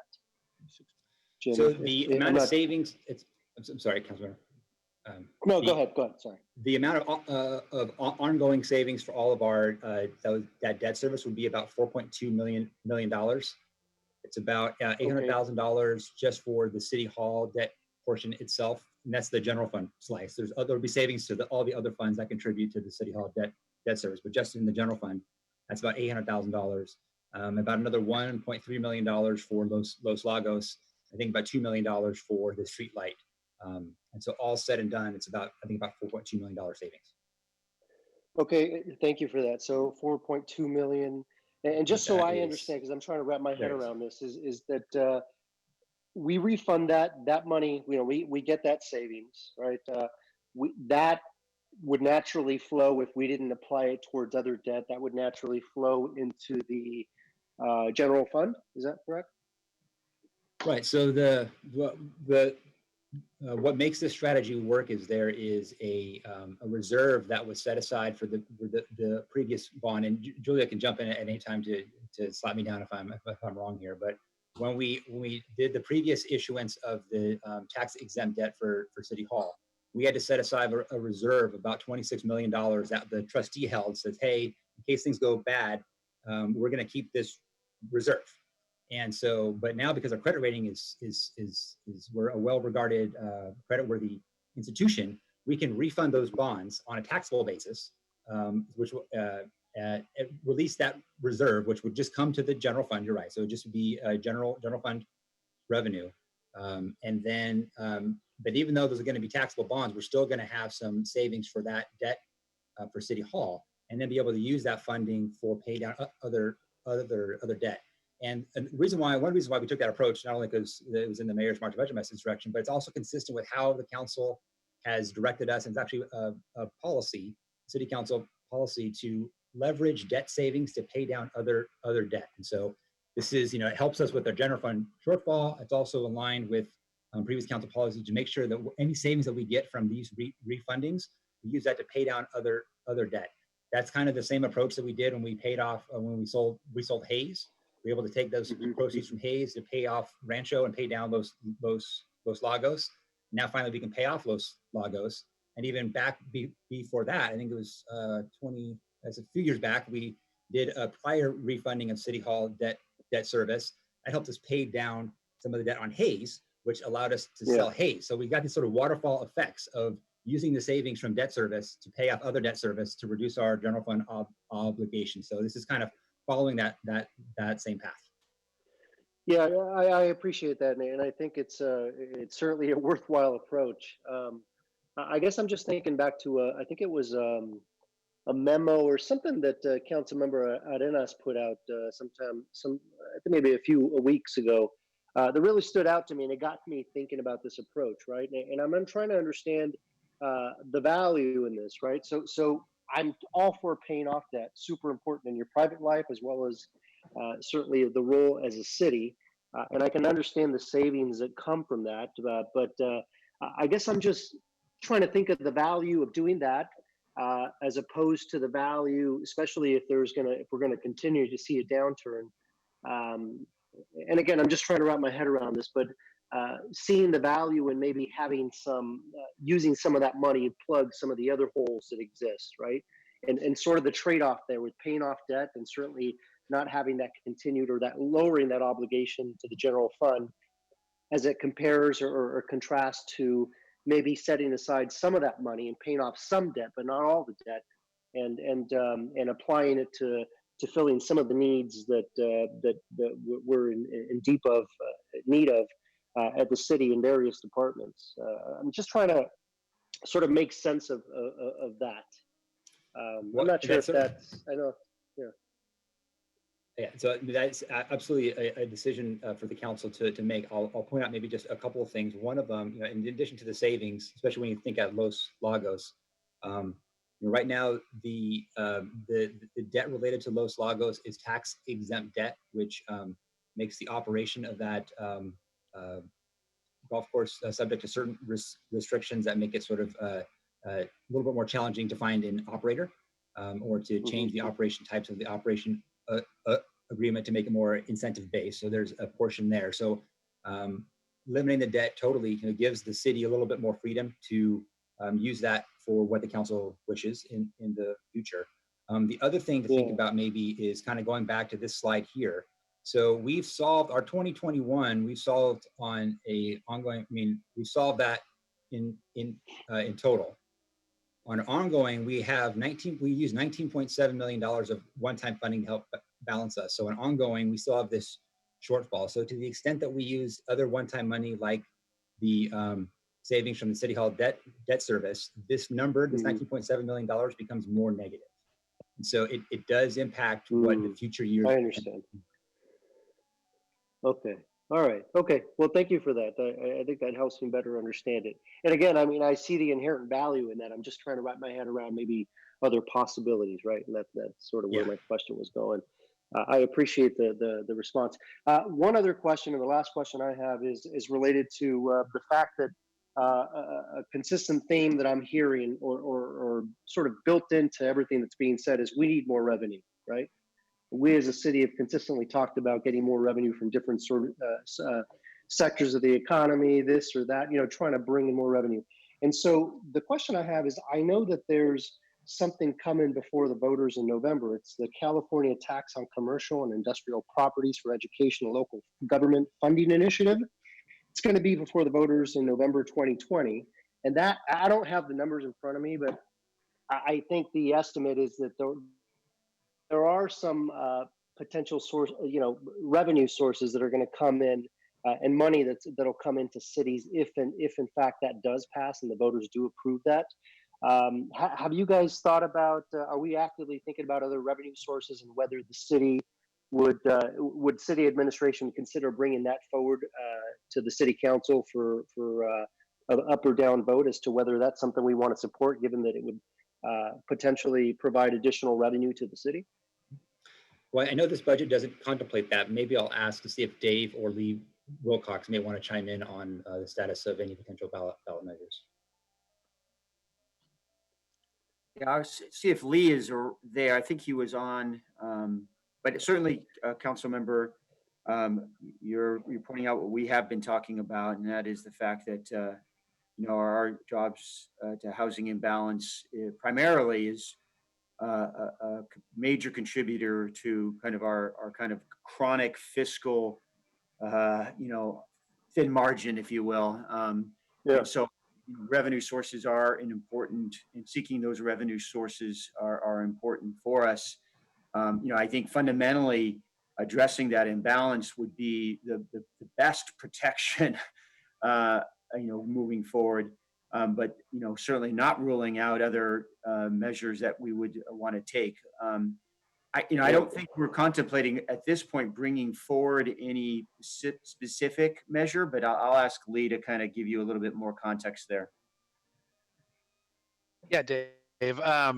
And as Dave mentioned, kind of the underlying imbalance would be kind of the fundamental approach that we would take to the analysis of that ballot measure. Given, given 100% of the IGR team has been focused on the recovery process for COVID-19, and as Councilmember Esparza had mentioned, kind of the fight within Congress.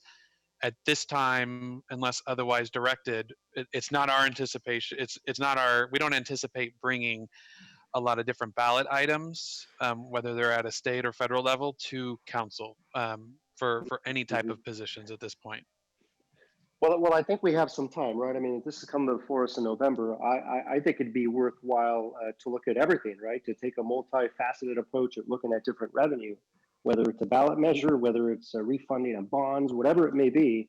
I think it'd be worthwhile, to those folks that sit on rules, and certainly some of us can maybe submit something to rules, but I think it'd be worthwhile effort for us to, have a little bit of dedicated staff time to looking at that. Maybe not now, right? But maybe, a little further down the line, because I think the support of the city as a signatory to someone as being in support of this measure or this initiative, I think would be very important to get it over the finish line. And I think it has a potential to bring in the revenue that we so desperately need. So anyway, thank you for that, Lee. Appreciate it. Thank you. Councilmember Diab? Yes, thanks, Mayor. Well, just following up what Councilmember Jimenez was saying, just based on what I know nothing about the ballot measure that he was talking about, but just based on the name, I would suspect that any tax revenue would go to school districts if it's for education. That's just my thought. But my question is more, well, very high level. Are we, Jim, taking part in any futures markets? I mean, I don't know if as a city, it's like, if 6 months from now, we are going to need apples, and apple farmers want to know, well, 6 months from now, can they sell apples? Do we have any kind of need to purchase gloves or safety equipment or a tape or toner or anything like that, knowing that in the future it might be different, we can just say, let me buy like 1,000 orders of whatever it is right now and lock in a cheap price? I don't think we have anything that particularly contemplated. I know that as part of our emergency response in the EOC, we're looking at the the types and amounts of and the burn rate for PPE in general, but don't have a specific strategy here to sort of pre-buy a lot of products. I think what what may be a little bit of a silver lining is that although it takes a little bit of time, it may be that some of the construction costs for some future capital projects, we may be able to get some more value out of that. I know in the last recession, for example, the dollars we were able to stretch really far for the last big renovation of the convention center. So there may be some benefits there that we may be able to take advantage of. Okay, I was just curious if we had any need for such things to try to lock in prices. Thank you. Thank you. Councilman Kemmis?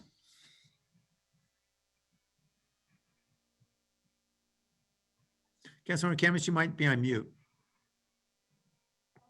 Sorry about that, Mayor. I wanted to also thank staff for the in-depth strategies here.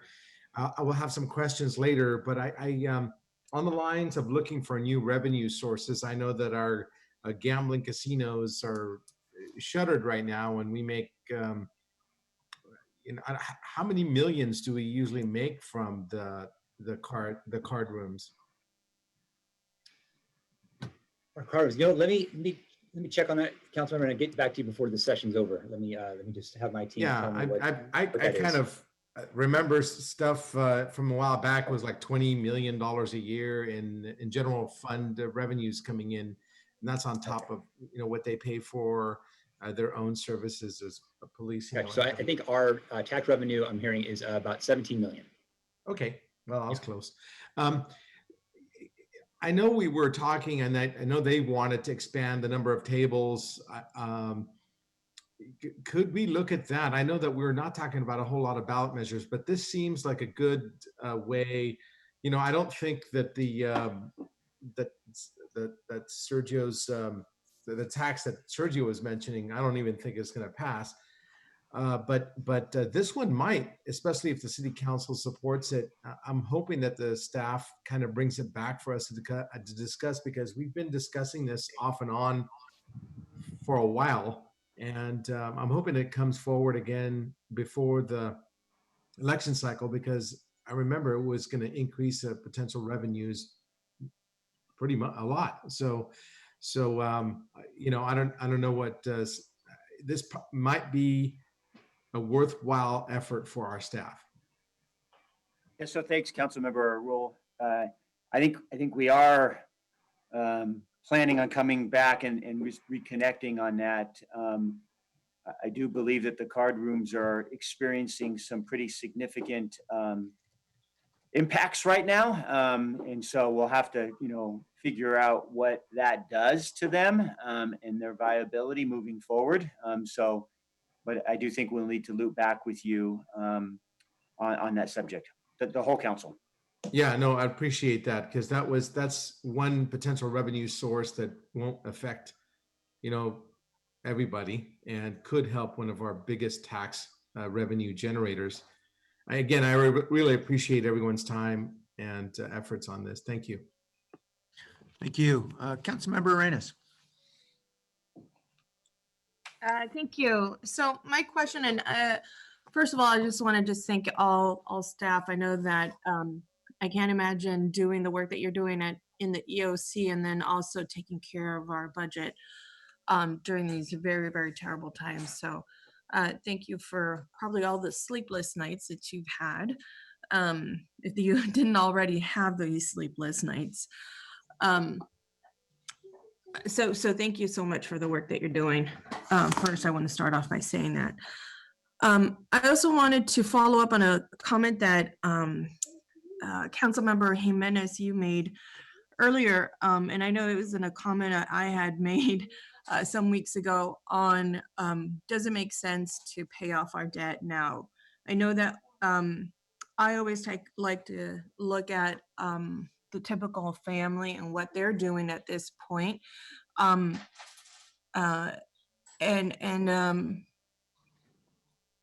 Like in what our situation is, although, we're quite different in terms of a bureaucracy, but I've always said, that in difficult times, we tend to save more, and, just like a family does, they're probably making minimum payments on their obligations. Maybe they're not making any payments on their obligations because it just isn't feasible. But during these very difficult times, that's probably what I'm assuming that they're doing. So my question is how many years do you think it'll take before we pay down this debt, that it becomes a net positive? You mean what the payoff would actually be? So for the one-time pay down, we'd have to look at that and maybe get that back later during the session here, but of what the interest savings would otherwise be. So we can definitely look at that.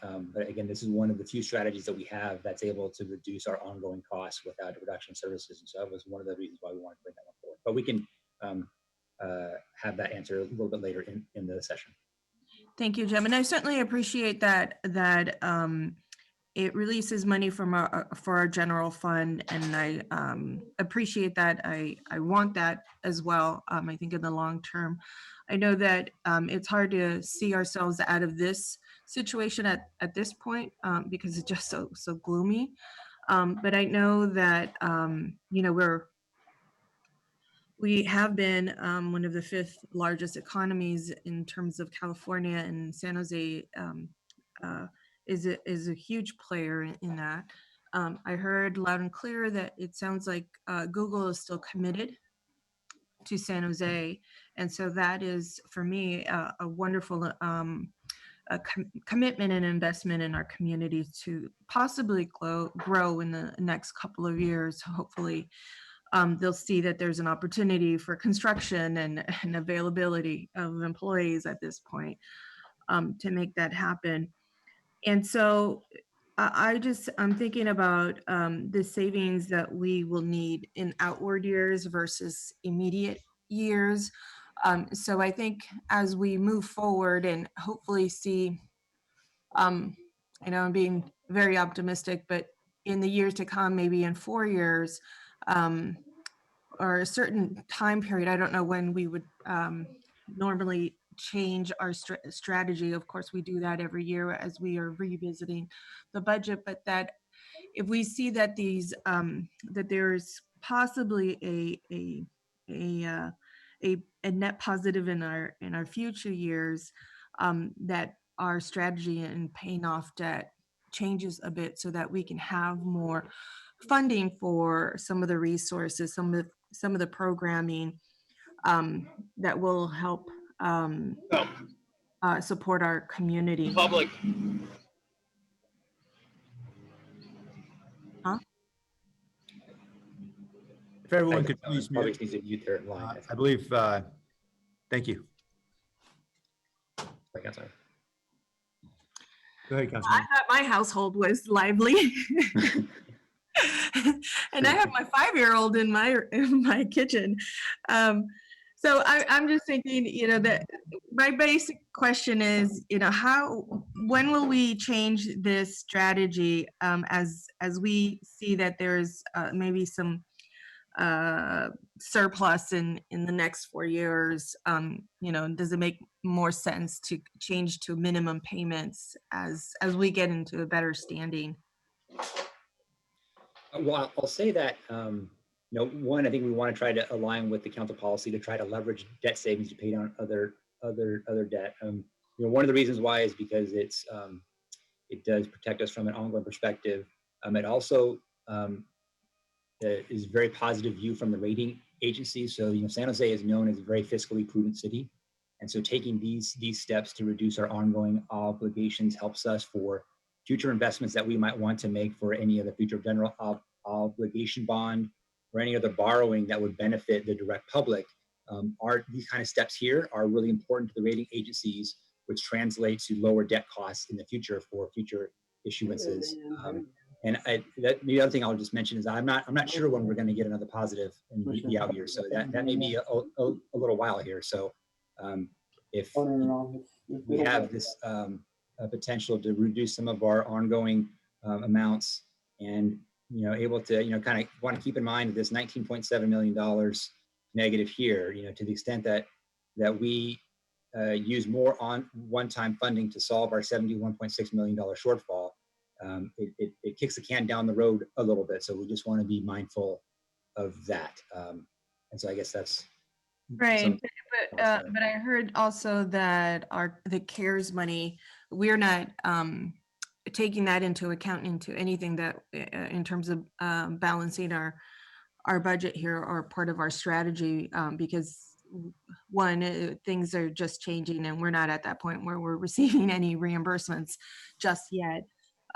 So there is still an opportunity for us to have maybe some of this 19 million that we're going on every year in terms of a deficit to slightly change with that, correct? Yeah, I mean, to the extent that, you know, CARES Act was able to reimburse city for some of those costs, that would be helpful. for sure. I think the other thing to note too is that this $19.7 million, could be used with, and maybe there are other sources that will be able to help reimburse the city for some costs. It's also very possible that this $71.6 million becomes more negative. And so again, we're in a situation where we just don't have a lot of good information. And Yeah. so, we did our best to come up with our estimate, but it could certainly be the case that this estimate is too low. Mhm. And our revenues come in a little bit worse. So that's the other thing that we'll be keeping in mind as well. Yeah, I just had one more question about the San Jose camp. I can't remember what slide that was on. I had a question about what that actually means. Are we closing it because of the, obviously, we're closing it because of COVID, but is it just for this upcoming year? Yeah, the family camp suspension there. Is that for just this summer coming up? And is it because we need to reduce staffing, or is it because of the potential of having people too close together at San Jose camp? Although from what I remember going there, most cabins are pretty stretched far away from each other. Yeah, so to answer your question, this is a one-time reduction of savings. So it would, all things being equal, family camp would resume the following year. Same with the aquatics program and the Bascom Community Center listed on that same line. We anticipate not being able to operate a lot of our summer programming, including family camp, because of the social distancing restrictions that will likely be in place. And so even though there may be some unique circumstances in a couple areas of family camp, I think where staff is coming from is that we won't be able to operate that safely during these summer months. Mm-hmm. And how about the placemaking and activation elimination? Is that based on the same reasoning? Correct. So yeah, so the large mass gatherings, that will probably be some of the last things that will come off of the shelter in place restrictions. And so that was also the thought process for that budget reduction action there. Yeah, so I know that in cities like LA and Oakland, there are some closed streets happening at this point. And that's it, to encourage for people to come out and be outdoors in a socially distant manner. So that we're not sharing sidewalks. Even in my neighborhoods, where I have one of the districts is one of the largest in terms of size, because we have a lot of open space. But even nowadays, you're taking a walk. I take walks in the evening to avoid other people, and I think they're catching on to my strategy. Which is not unique to any kind of sort of thinking. And so I find myself coming off of with my kids, going onto the street to avoid people who are on the sidewalk with me, because of course I want to maintain as much distance as I can.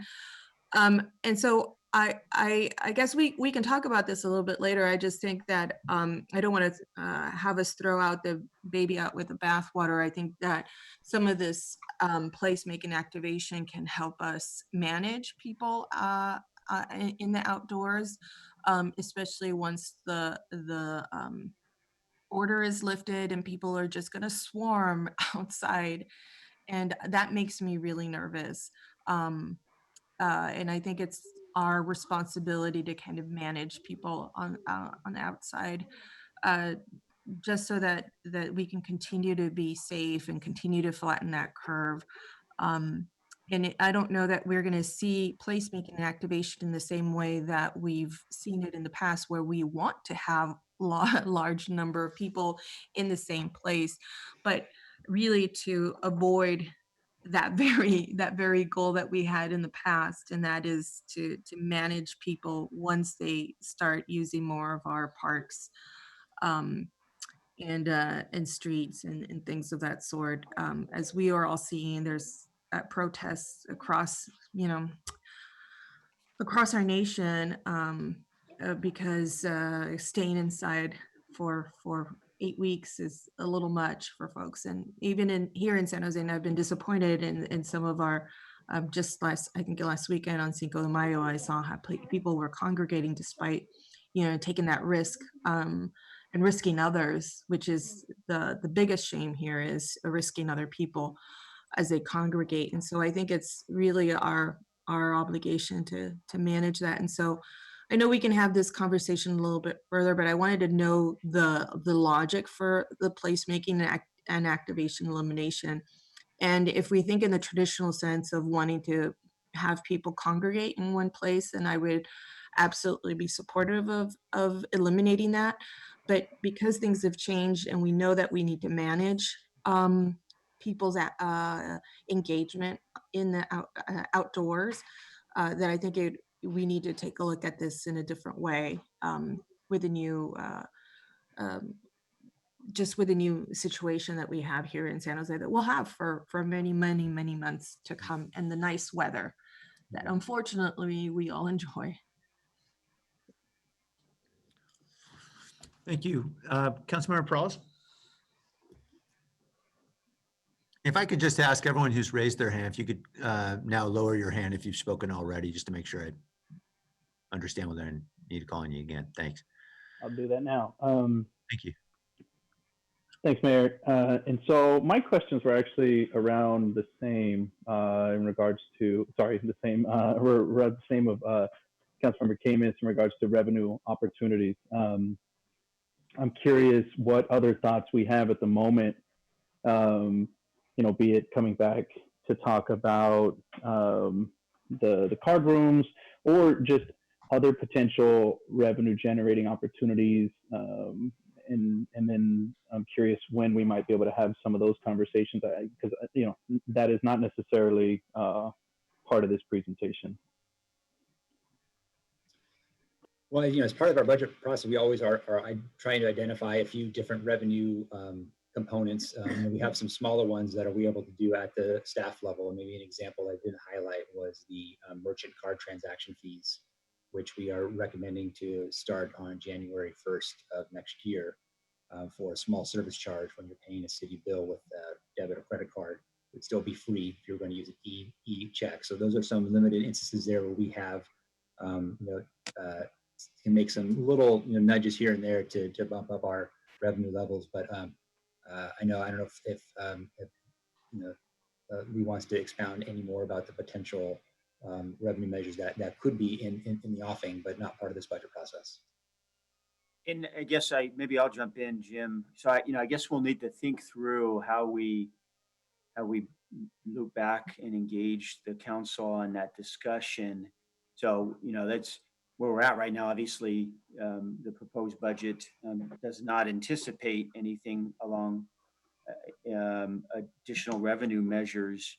But I do understand the perspective of the council wanting to make sure that you all have the opportunity to consider things, so at a point where it's not too late. So we need to think through that and figure out, how we can engage you on that, and making sure that we're not usurping your decision-making ability on what could move forward. So I think we'll need to huddle and kind of loop back with you all on that aspect. Okay, council member, this is Rick. I just want to add that specifically with reference to the card rooms, we were engaged in lengthy settlement discussions for months. We kept the council apprised in closed session. They just sort of stopped, not at our instance, but it was really the card rooms just sort of stopped, and they were pursuing other issues. There has been some indication they may want to talk. So to the extent that we have any further conversations, that would be something we would bring back in the context of settlement discussions, because you're aware we do have two lawsuits, one in the Superior Court and one in the Court of Appeal, that are still pending. And I guess I just, I think when we think about revenue measures, and I'm just completely thinking out loud, what we want to be able to bring back or have that discussion is, what are the possibilities?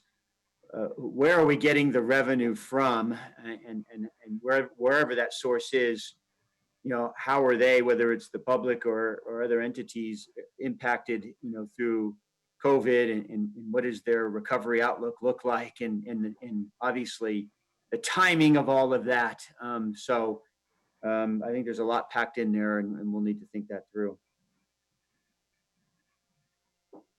Thank you. And I know that, that was just one opportunity we've talked about in the past, two other revenue generating opportunities. Like we've looked at the expansion of marijuana sales in our city, and certainly with gambling, our casinos and our dispensaries, those have been the two highest revenue generating, sales tax revenue generating businesses for our city. And so I do think we should look at whatever revenue sources we may be able to, and look forward to some of those conversations coming up. Next question is in regards to a letter. Came in yesterday, I believe, from the Police Officers Association. I don't know if you've had a chance to see that, Dave or Jim, but it talks about some of the further guidance on the use of the CARES Act dollars specifically for public safety purposes. And I'm not talking about future dollars. I'm talking about the $178 million that we currently have. And so have you had a chance to take a look at that? And I know obviously you already answered in regards to any further clarification we have on these dollars. Clearly we're going to use them in the wisest way possible. But have you had a chance to look at that letter? Only just. I think we're looking through that yesterday, and I don't know if it at this point changes our approach dramatically right now, but in the future it might. Maybe Lee, do you want to kind of jump in? And I know you probably give it a little more thought than I've been able to so far. Yeah, staff was able to do a very high level review. And we've been working closely with the Department of Treasury and our own federal lobbyists on some of that clarification as well. That the guidance outlined in that memorandum, I'd say we don't necessarily disagree with the Police Officers Association, but we know that additional clarification from Department of Treasury is coming out, because I think a lot of other cities are interpreting that language like we are, that it needs to be specific to the COVID response and not kind of indirectly related costs. So I know that most of the big cities that got the direct allocation from Treasury are pushing on that specific language, and that's what we're hoping to get clarity on in the next few days from them. So how quickly could we have an update? We're talking about right now coming back, end of summer or fall. How quickly though could we have some of these updates? I know we're going to be going through our budget discussions for the next several weeks. So maybe anything that happens over the next several weeks, Jim, and you and your team can begin to incorporate them, right? But what does that look like as far as incorporating some of these changes in real time? Well, I guess, Jim, what it would look like process-wise is if we're able to kind of come to conclusion on and get clarity on these things. Process-wise, we would issue an MBA, I suppose, that would kind of provide that clarity and even make recommendations. Should there need to be adjustments, or should we want to make adjustments in the budget process, prior to adoption? So have I got that right, Jim? Yeah. So if pending that analysis, we had a recommendation that would change the proposed budget for 2021, we would bring that forward as an MBA prior to the end of the fiscal year. There may also be some budget actions just as part of the current fiscal year as part of that process also that we would want to come forward with, again, prior to the end of June.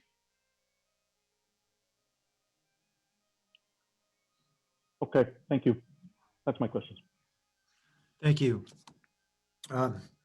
Jim, thanks again for the presentation. And I know we've got more work to do, but I just want to again thank Bonnie, Claudia, Selena, Bryce, and everybody on your team.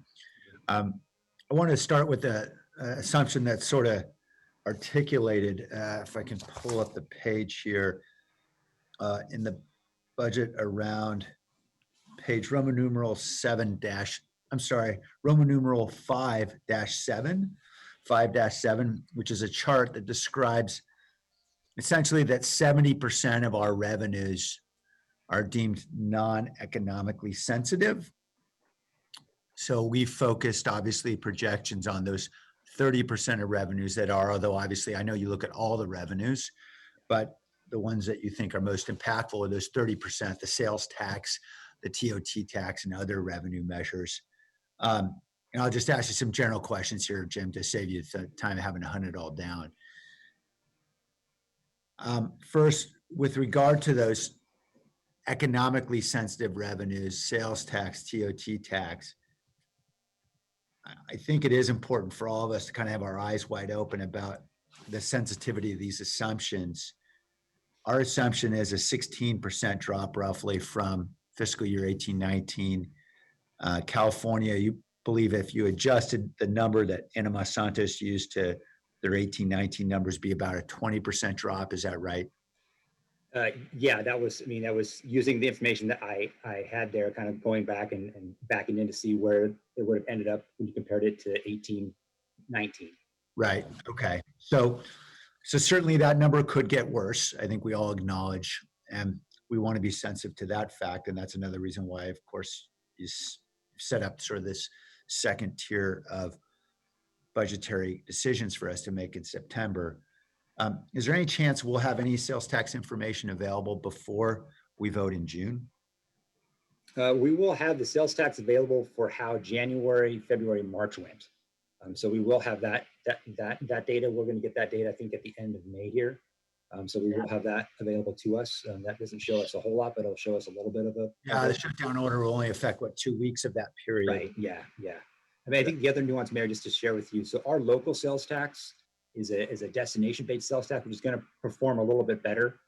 That we get more internet sales as part of that slice. So that helps us from a sales tax perspective a little bit. So just a little bit of nuance there about our sales tax. Yeah, good to know. The worrying assumption was around the TOT because based on page 22 of the city manager's initial budget document, we're assuming a 27% drop from 18-19 and 11% increase from the current year. You see what I'm referring to on that? Yes, you have it. Yeah. And I know a lot of folks have gotten hit hard this current year, but I'm trying to understand why we think there would be an increase from the current year into next year when I'm guessing the convention center schedule has just been, somebody hit the delete key probably on the entire calendar, knowing that stuff has to get booked out a year or two, more than a year or two in advance. Why do we think our hotel tax revenue will improve next year?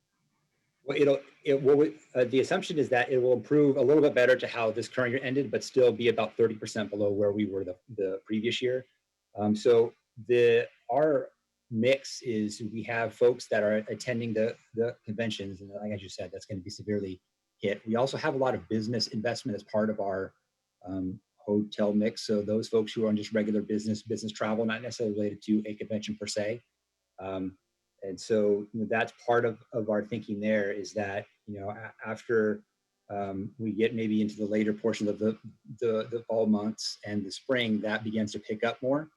It might not be right, but that's kind of the thought here is that, so right now in April, end of March through the end of June, there's just almost nothing going on. And so it's a steep drop in 1920. And I think the thought is that it's still really low in summer and just slowly starts to creep up so that by the end of the year, you're a little bit higher than where you were in 1920. But point taken that, the impact of the conventions is going to play a significant role. And so how much that is able to backfill will be seen. Okay. And I know embedded in all of this is our assumptions around things we can't know, that you're just making estimates about, which are reasonable estimates or assumptions about when an economy is going to reopen.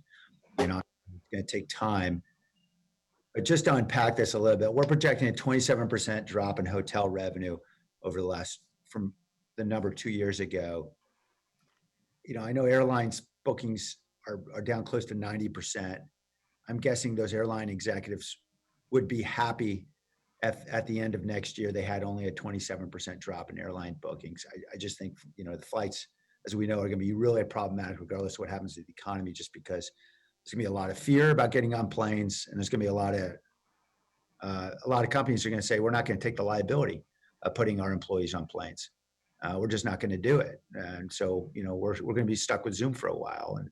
And then obviously the conventions themselves are going to be far more than a 27% drop in attendance. Those have been wiped off the books. And so I just want everyone to have eyes open about the fact that we are going to have to look at these numbers again. And all of this is based on assumptions that and nobody has a crystal ball here. So I know it is often the case that we want to believe the very best about the numbers. But before we spend a lot of time quibbling over a lot of details in this budget, we probably need to be conscious of the fact that these numbers, the ground underneath us could be shifting considerably. And I guess it brings me to the larger question, which is the multi-year nature of this. Every recession we've experienced results in several years of serious budget deficits. You alluded to part of that, Jim. I know you mentioned, for example, that we've got lagging indicators around pension and retiree healthcare obligations that are dependent on plan returns, which we know are going to be horrible this year, and we'll have to account for those over the succeeding 5 years. In addition to that, we've got property tax, which we know Prop 8 petitions will get filed in droves this year. And those impacts will be felt in successive years as well. And that's our largest revenue source. Not to mention the fact that, in successive years, although maybe there are pretty good sales in some industries still today, online and so forth, we've got real powerful income effects globally now as there's a drop in economic activity, drop in income that's going to affect the ability of all these industries to recover in the months and years ahead. And so I guess the big question for me is, given the fact you guys are wrestling this alligator to the ground of the coming year, and we know that's brutally difficult to do with the paucity of information that you have, how soon till we can come up with an estimate around multi-year deficits similar to the 5-year projection, even if it's for 2 or 3 years, so we can really understand the size of this alligator that we have to wrestle? Well, I think you named the two big variables there, which is aside from the ones that we're already trying to wrestle, which is the sales tax, TOT, and business tax, others. But what that property tax will do, and what retirement will do. So retirement is, again, so right now, at least right now, our shortfall is primarily driven by a revenue shortfall. Beginning in 21, 22, we're going to get the cost pressures of whatever happens to retirement. That valuation, that preliminary valuation, typically isn't available until the end of the calendar year. So they do a valuation based on how things end on June 30. And then the actuary goes through the process of figuring out what that is. We've been burned before about trying to estimate what that is prior to that coming out. So we're very careful about trying to estimate what retirement's going to do, because we just don't have visibility into that. So that will probably be our earliest indication will be, in the November, December time frame when some of that information comes out. I believe, I'm not exactly sure the exact timing of the property tax, but we start learning that also, I think, in the fall months. So those will be, it's going to be a little bit while before we can have a good handle on what that dollar amount is. But I think the point's taken, a lot of the government revenues that come in, a lot of them are lagging. And so, we know that we're, it often behind the curve of what's happening in the economy takes a little bit of time to filter through to municipal governments. And so this is going to be the case too here. It's just even more obviously different because we just see what's happening right in front of our eyes. Yeah, I appreciate that, because I know there's a lot of hope, and I'm as hopeful as anyone else, whether it's around, loosening restrictions on the use of CARES Act money, although frankly, I think we're going to have such high bills to pay in terms of food distribution and some other things. I'm not sure it's going to matter, because I think we're going to need every dollar simply to pay for emergency service.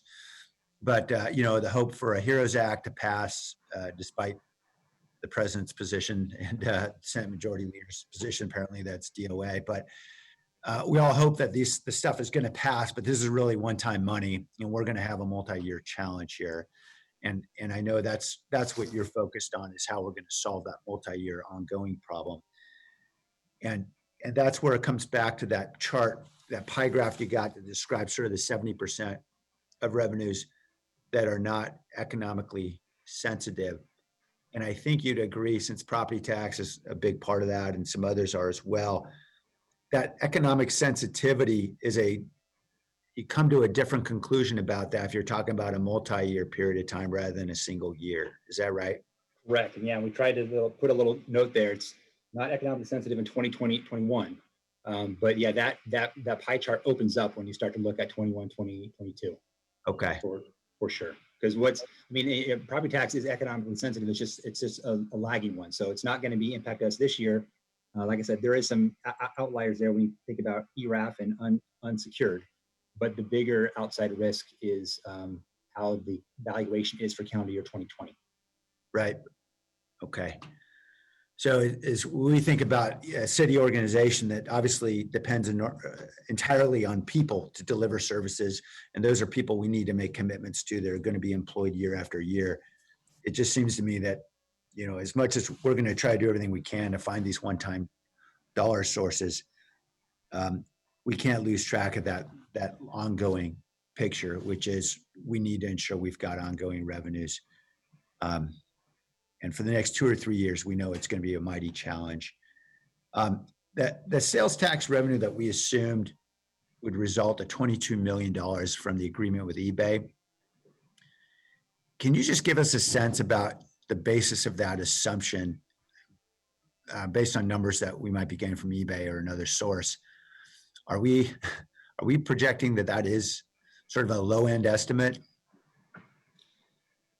Yeah, so we're trying to take a conservative approach with that. So we only have one quarter of actual data there to make that estimate. So we had for the 1920, what we had projected there was $18 million for three quarters worth. And so for the annualization, we're only counting the $22 million there, which we think gives us room. Some preliminary conversations look like things are doing decently there, so we should hopefully be on the conservative end of that one. Okay. But definitely don't want to get over our skis at all, especially since that one is so new to us. We don't have a lot of good data, so definitely taking a conservative approach there. Okay, great. And really want to thank Julia and her finance team for the revenue going to be able to shake loose on the City Hall refinancing. It's $26 million. I know it's going to be critical for us, and we're grateful for that one-time opportunity. I just want to highlight one other data point. You said that we're going to have about 6,544 positions if we approve this budget as it is now. Some context there. We had 7,400 employees 20 years ago, and we had more than 200,000 more people to serve today than we had 20 years ago. So hopefully we are continuing to be as forthright as we can be with the public about the fact that we've got fewer employees serving a lot more people, and those employees are working incredibly hard, and they're being very innovative, and they're being very resourceful because they have to be. And we have certainly improved some of the tools around software and so forth to help them be more efficient. But we also have to be realistic about our expectations about services and we can deliver because of this reality. So I appreciate everybody who's working so hard right now under those difficult circumstances. On slide number 12, it describes sort of the share that goes to public safety and different other services. And obviously, public safety is the majority of our spending here. And that is as it should be. We know that our residents value public safety above all the services that are delivered. But I also want to unpack this just a little bit because, as I understand it, Jim, there's public safety expenditures happening in some of those other slices, like, for example, non-departmental and general government. We've got city attorneys who are spending all their time litigating police cases, and we've got HR who are hiring firefighters and dealing with personnel issues in the PD. Is that right? Right. So I think so. Some of that strategic support you see, especially in general government slice there, when you see the finance and the HR departments, definitely are part of that role. Right. Even in the non-departmental, there may be some citywide components for, let's say, the mayor's gang prevention task force is part of that, which also is focused on some public safety aspects as well. Right. And capital maintenance may be on fire stations, for example.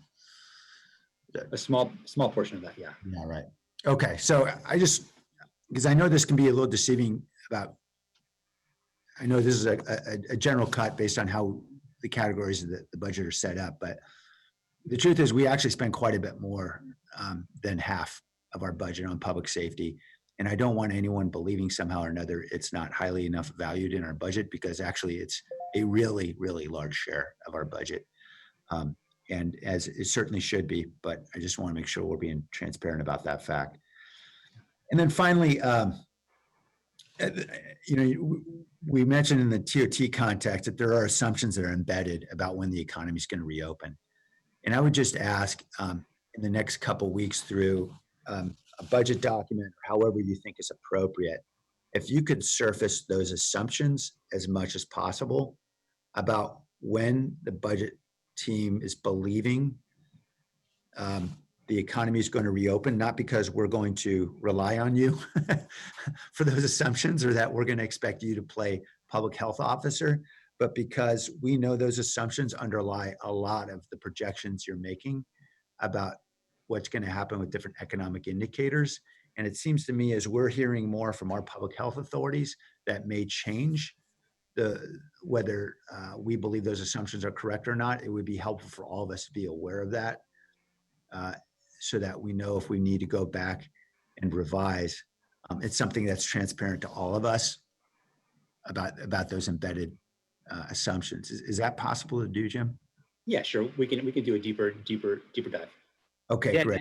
if I can add, Mayor, I mean, I totally see the value of what you're asking for there, because we want to make sure that those assumptions are very open and public to everyone. And I think what you're pointing out, and I think it's something that we're all kind of trying to figure out, is, how does that compare to the reality that unfolds ahead of us, with public health orders and just how we all respond. And so, yeah, we need to be able to do that as we go and understand where our assumptions are and how things are changing, and are they playing out the way we predicted or not, and what adjustments do we need to make along the way. So point well taken. Thank you. Councilmember Perales?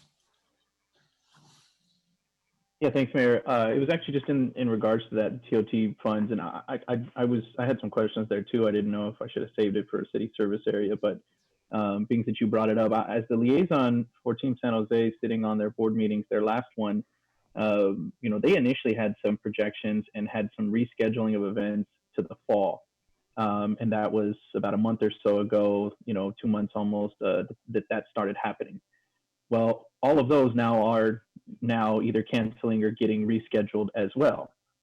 And so they initially had some projections themselves through Team San Jose that looked more favorable for next year. And I think they are beginning to be more realistic in regards to what it actually looks like, because, especially considering the governor's, roadmap on reopening, it doesn't even look like the normal conventions that we would have that would generate a lot of revenue for us would even be allowed for the time being. And so I also, was scratching my head a little bit, and Jim knows I had reached out to him just in that regard, on what that looks like. So I would just echo what the mayor said there, and I'd like for our staff to connect with Team San Jose staff, and get some better projections on what we actually think that is going to look like for them next year. I know the hoteliers, because they're on that board as well. We're also talking about, just the real bleak outlook and what they're thinking And again, I think some of this was looking positive because there were reschedulings going on and people were thinking that maybe the economy is going to reopen a little sooner.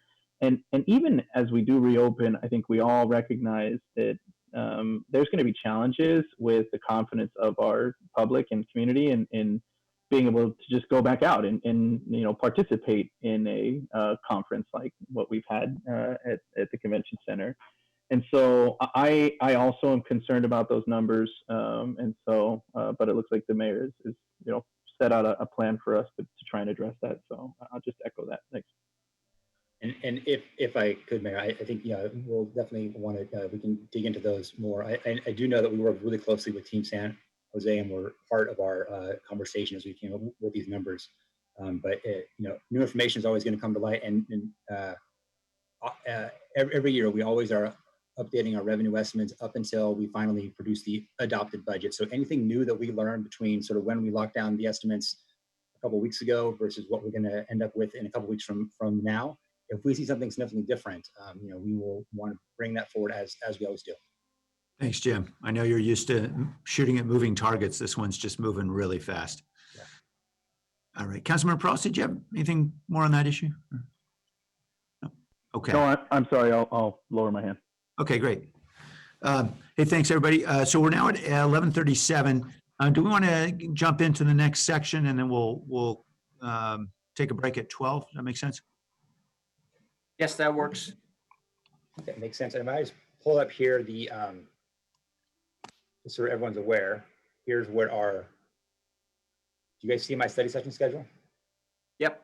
Okay, good. So this is just for everyone's view there. So we have a little bit behind here, but community and economic development would be the next up. And again, different this year, we don't have any specific CSA presentations. We have staff here available online, ready for questions. So I think that's at your discretion, Council. Just questions on the schedule. Jim? No, I guess what Jim's saying, Mayor, is we can now take questions on community and economic development. Oh, I see. Forgive me. I'm sorry. So there's no formal presentation. It's just question section. Okay. So I direct everyone's attention then, community economic development, which there's a dashboard. I know there's been some changes in the approach here, which I appreciate having these dashboards been offered in modified form here in Roman numeral 6, and then obviously the more substantive portions are embedded within the department summaries later in the binder. We'll take questions on community economic development, which of course includes housing, along with many other services, OCA grants, et cetera. Councilmember Esparza. Thank you, Mayor. I had some questions about starting with economic development. I noticed that we are deleting the retail position and because retail overall is down, but we are adding some funding for retail recovery program. Do we have plans to add that retail position? I think particularly as we recover from COVID, we don't want empty storefronts in San Jose, and we want thriving businesses and thriving commercial areas in our city. Are we going to review this need in the mid-year budget review if our financial condition improves?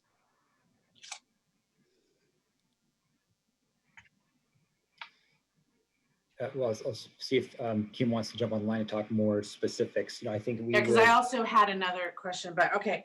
Yeah, I'm happy. Oh, sorry. Go ahead.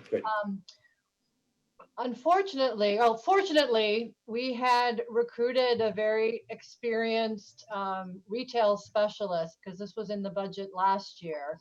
Right. But we were not able to hire that person because it's the responsible thing to do now to implement the hiring freeze. And in the future, at some point, if we can have a full-time additional retail specialist to work citywide in particular districts, that would obviously be a desirable thing. But the reality of the current situation is we think it's best to retain our core business development team.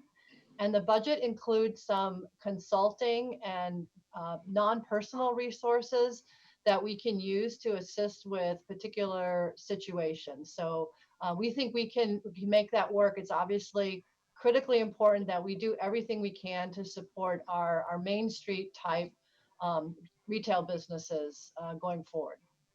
And have we explored the possibility of using CARES Act funds to address this need? I don't think. Go ahead, Kim.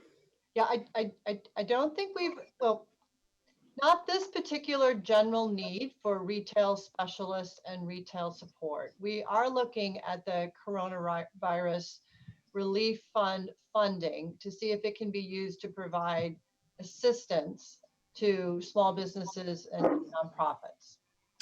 And so that funding could be, and I'm asking about this because like in so many departments in our city, we're very lean when it comes to people. And so we're exploring money for the actual assistance.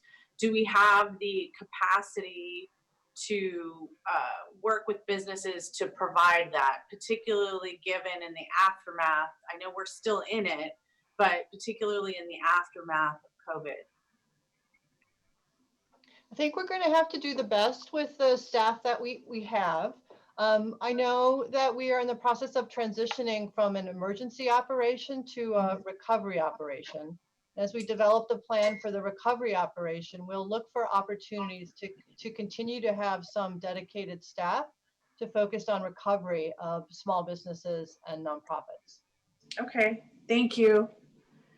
I do think this is something that we should pay attention to as a city as we review funding opportunities that might be made available to us. I think, again, as we're still in the crisis, we are not out of the crisis.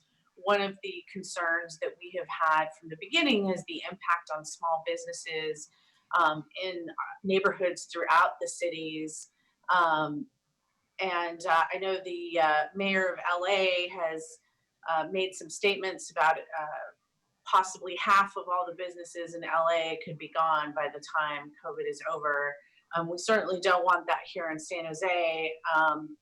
We want businesses and jobs thriving, but we also, from a physical landscape, we want full storefronts, not empty ones. So I had another question, quick question for the finance department about, I know that we've added some critically needed positions, but do we actually have the capacity to deal with all the COVID work in reconciling FEMA, CARES Act, possibly HEROES Act funds that have been spent, as well as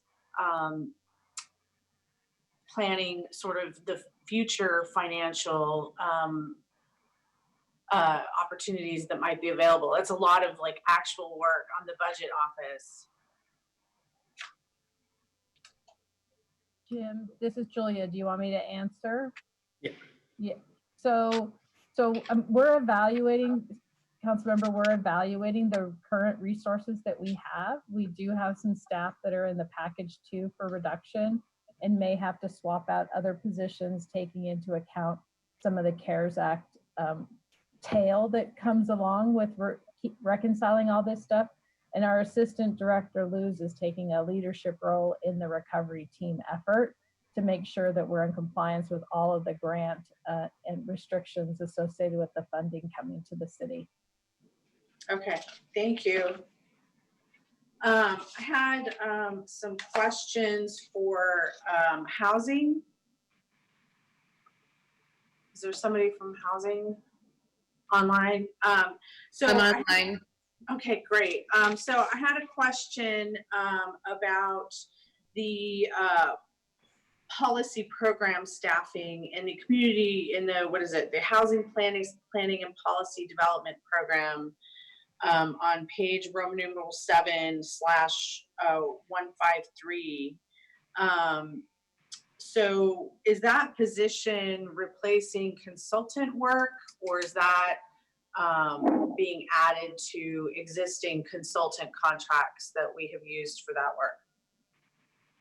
It's just really giving us more capacity. We actually haven't been able to get consultants to work on all these particular items, and we have such a full load of policy work that without adding staff, we just can't complete it all in a timely fashion. Okay. And then on item, what is it?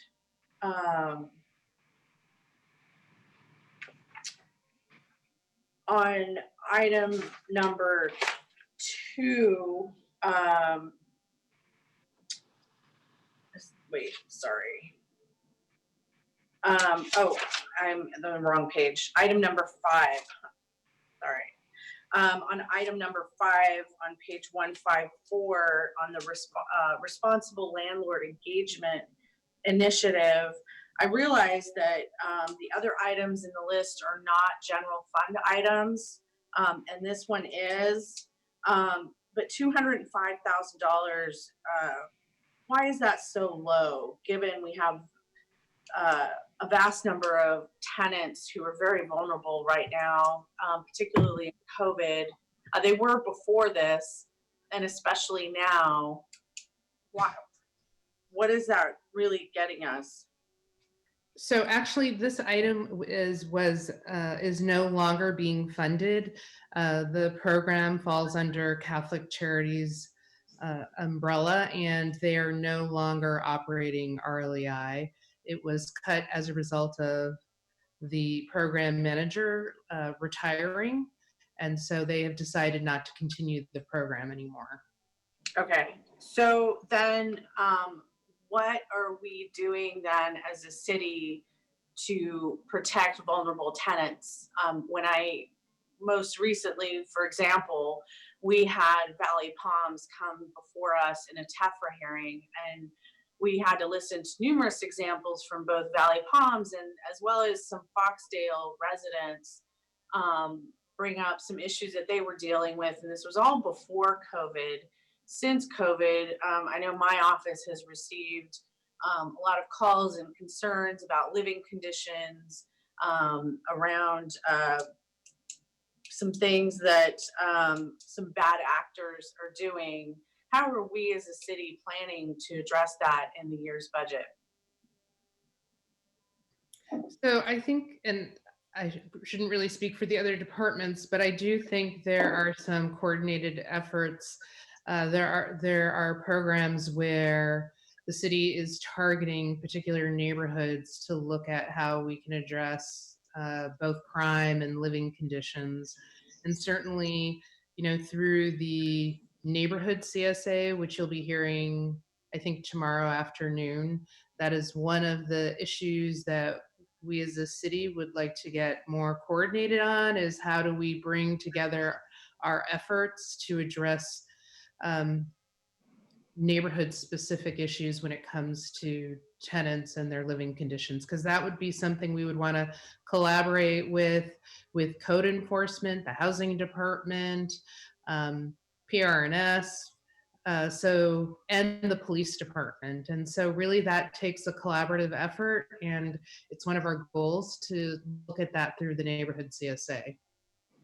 And I'm aware of Project Hope. I have a Project Hope site in my district, and I have some other gang hotspots in my district that have not made this year's list for Project Hope. And so that's not just violence prevention. There are a lot of issues with housing. And again, I know that having a place-based approach is one of our strategies.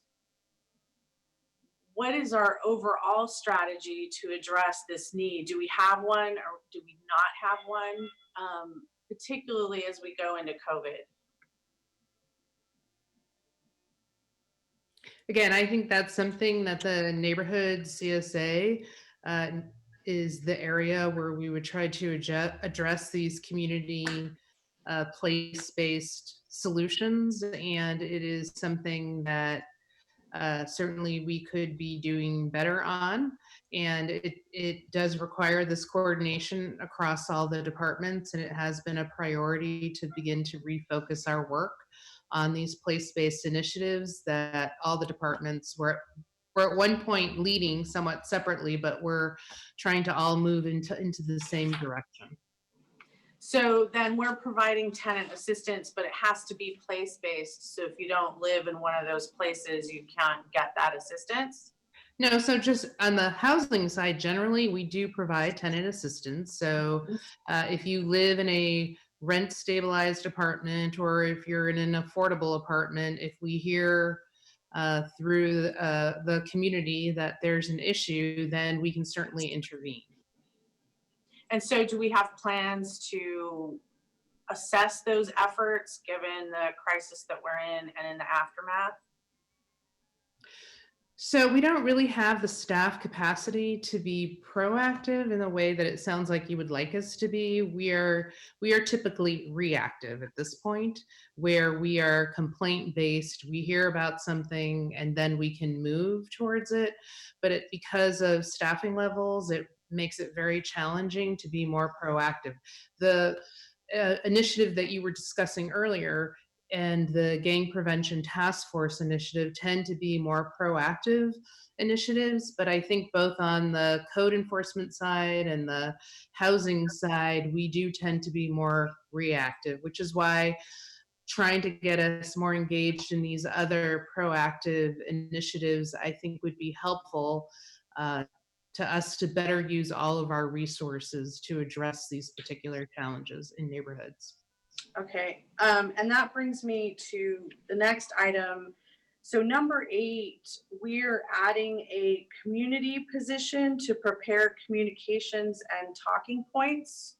So how is that a resource that has been prioritized, again, especially given the crisis that we're in? So this would be a second communications position, correct? No, actually, this position is this is a position that's an assistant to me. So I'm eliminating a analyst position that currently provides my support, and instead I'm creating an assistant to the director who would not only just prepare communications, but is really helping to organize the department regarding our memos. I think sometimes we've produced 60 to 80 different memos a year, and it's ensuring that our memo preparation is on track, that we're coordinating with the city council offices, that we're getting our presentations to the council in a timely fashion. So it's really the position that provides support to me in ensuring my council communications and memos are timely and efficient and well done. So lastly, I just really had a comment.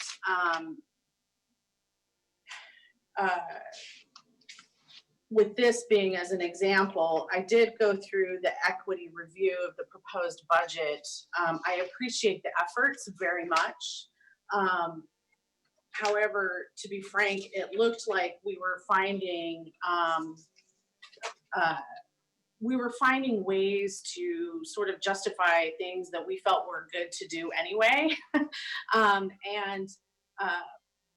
You know, one of my concerns is that if we had an equity framework and an opportunity for the council to be, you know, and I realize we're in a crisis, but it's precisely for that reason that we need more services, for example, on tenant and landlord mitigation and protection. We're in a crisis and we have zip code information now that has been released that shows exactly where some of these COVID crises, the COVID cases are, and they're in generally overcrowded living conditions. So I'll give you some examples: Seven Trees and Round Table in 95111, Rock Springs and 95112, not to mention 95116 and 95127 that have the largest number of COVID cases. That also, if you overlay census overcrowding maps on top of that, that is an issue that we really need to look at as a city. And so I will leave it at that at this point. Thank you. Thank you.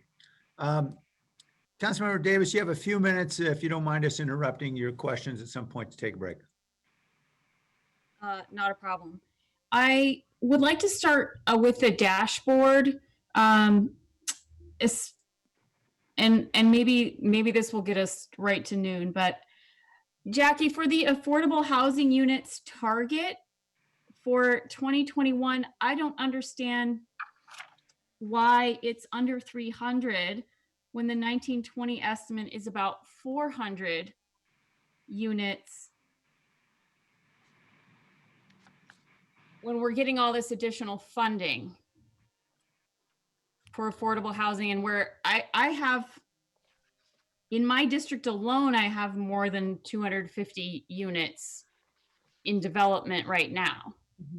So I don't know if what we're talking about in terms of why this estimate is so small or target. Rachel's going to take that one. All right, so Rachel Vanderveen from Housing. So this number, what it is it's showing the number of units that we expect to be completed, and we determine like completion by the number of units that are issued an occupancy permit during that year. And so what you're seeing in the 1920 year is that we Second Street Studios was completed, and there were also Villas on the Park. So we had specific projects that were underway for a number of years that actually completed and got their certificate of occupancy in this most recent year. And so what next year's number is an estimate of which projects we expect to be completed next year. So what it doesn't really show you is how many more are in the pipeline, because there are many, many more that are in some form of pre-development or getting funding commitments now and are just starting to contemplate breaking ground and moving into the construction period. So it's a very specific number. Okay, so how many projects does that 2021 target encompass? And what are those projects? Because it's less than 300 units. And I can think of, I have one on Park Avenue that probably doesn't have their certificate of occupancy yet, but they're very close. Mm-hmm. I've got another one on Southwest Expressway that I'm hoping they will finish in the next fiscal year. That's partway done, and that gets us almost to that. That's got to get us close. Just two in my district off the top of my head. No, I know. And I know for a fact that the two that you're talking about are included in next year. So those are ones that we're counting. I think it just happens that the ones that are completing are ones that you're very familiar with. So, yeah, because I have, let's see, those are actually the bulk of the projects we're expecting to be completed next year. There are no other affordable housing projects that are expected to complete in the next year. So we have in my district. No, there's actually another development. North San Pedro is going to be North San Pedro, right? Completed. My guess is, did Renaissance Place that got completed? They got their certificate this year. They did, and that was 160. And the next, so the primary developments are just finishing up for the first 2 years, and then we have a next whole round of about 856 that are still in some form of pre-development and moving forward now. And so these are only permanent housing units. We're not going to be including our bridge housing in this count at all, or our emergency housing. That they're not included in this particular item, no, because we consider affordable housing units permanent. Okay. So we'll have about this many number of units available in bridge housing as well, coming online in the next 3 months. Yes, we will, because we'll have the 300 interim emergency housing, and then we have the 90 trailers that are opening up today, 30 of them. Okay. It kind of makes the case for the interim housing. Just looking at this target and talking about how long it takes. Okay, I appreciate that. Mayor, I think I took us over by a minute. Appreciate it. Thank you. We'll pick up again with Councilmember Davis when we resume at 1 o'clock. Thanks, everybody. Enjoy your Thank you. lunch.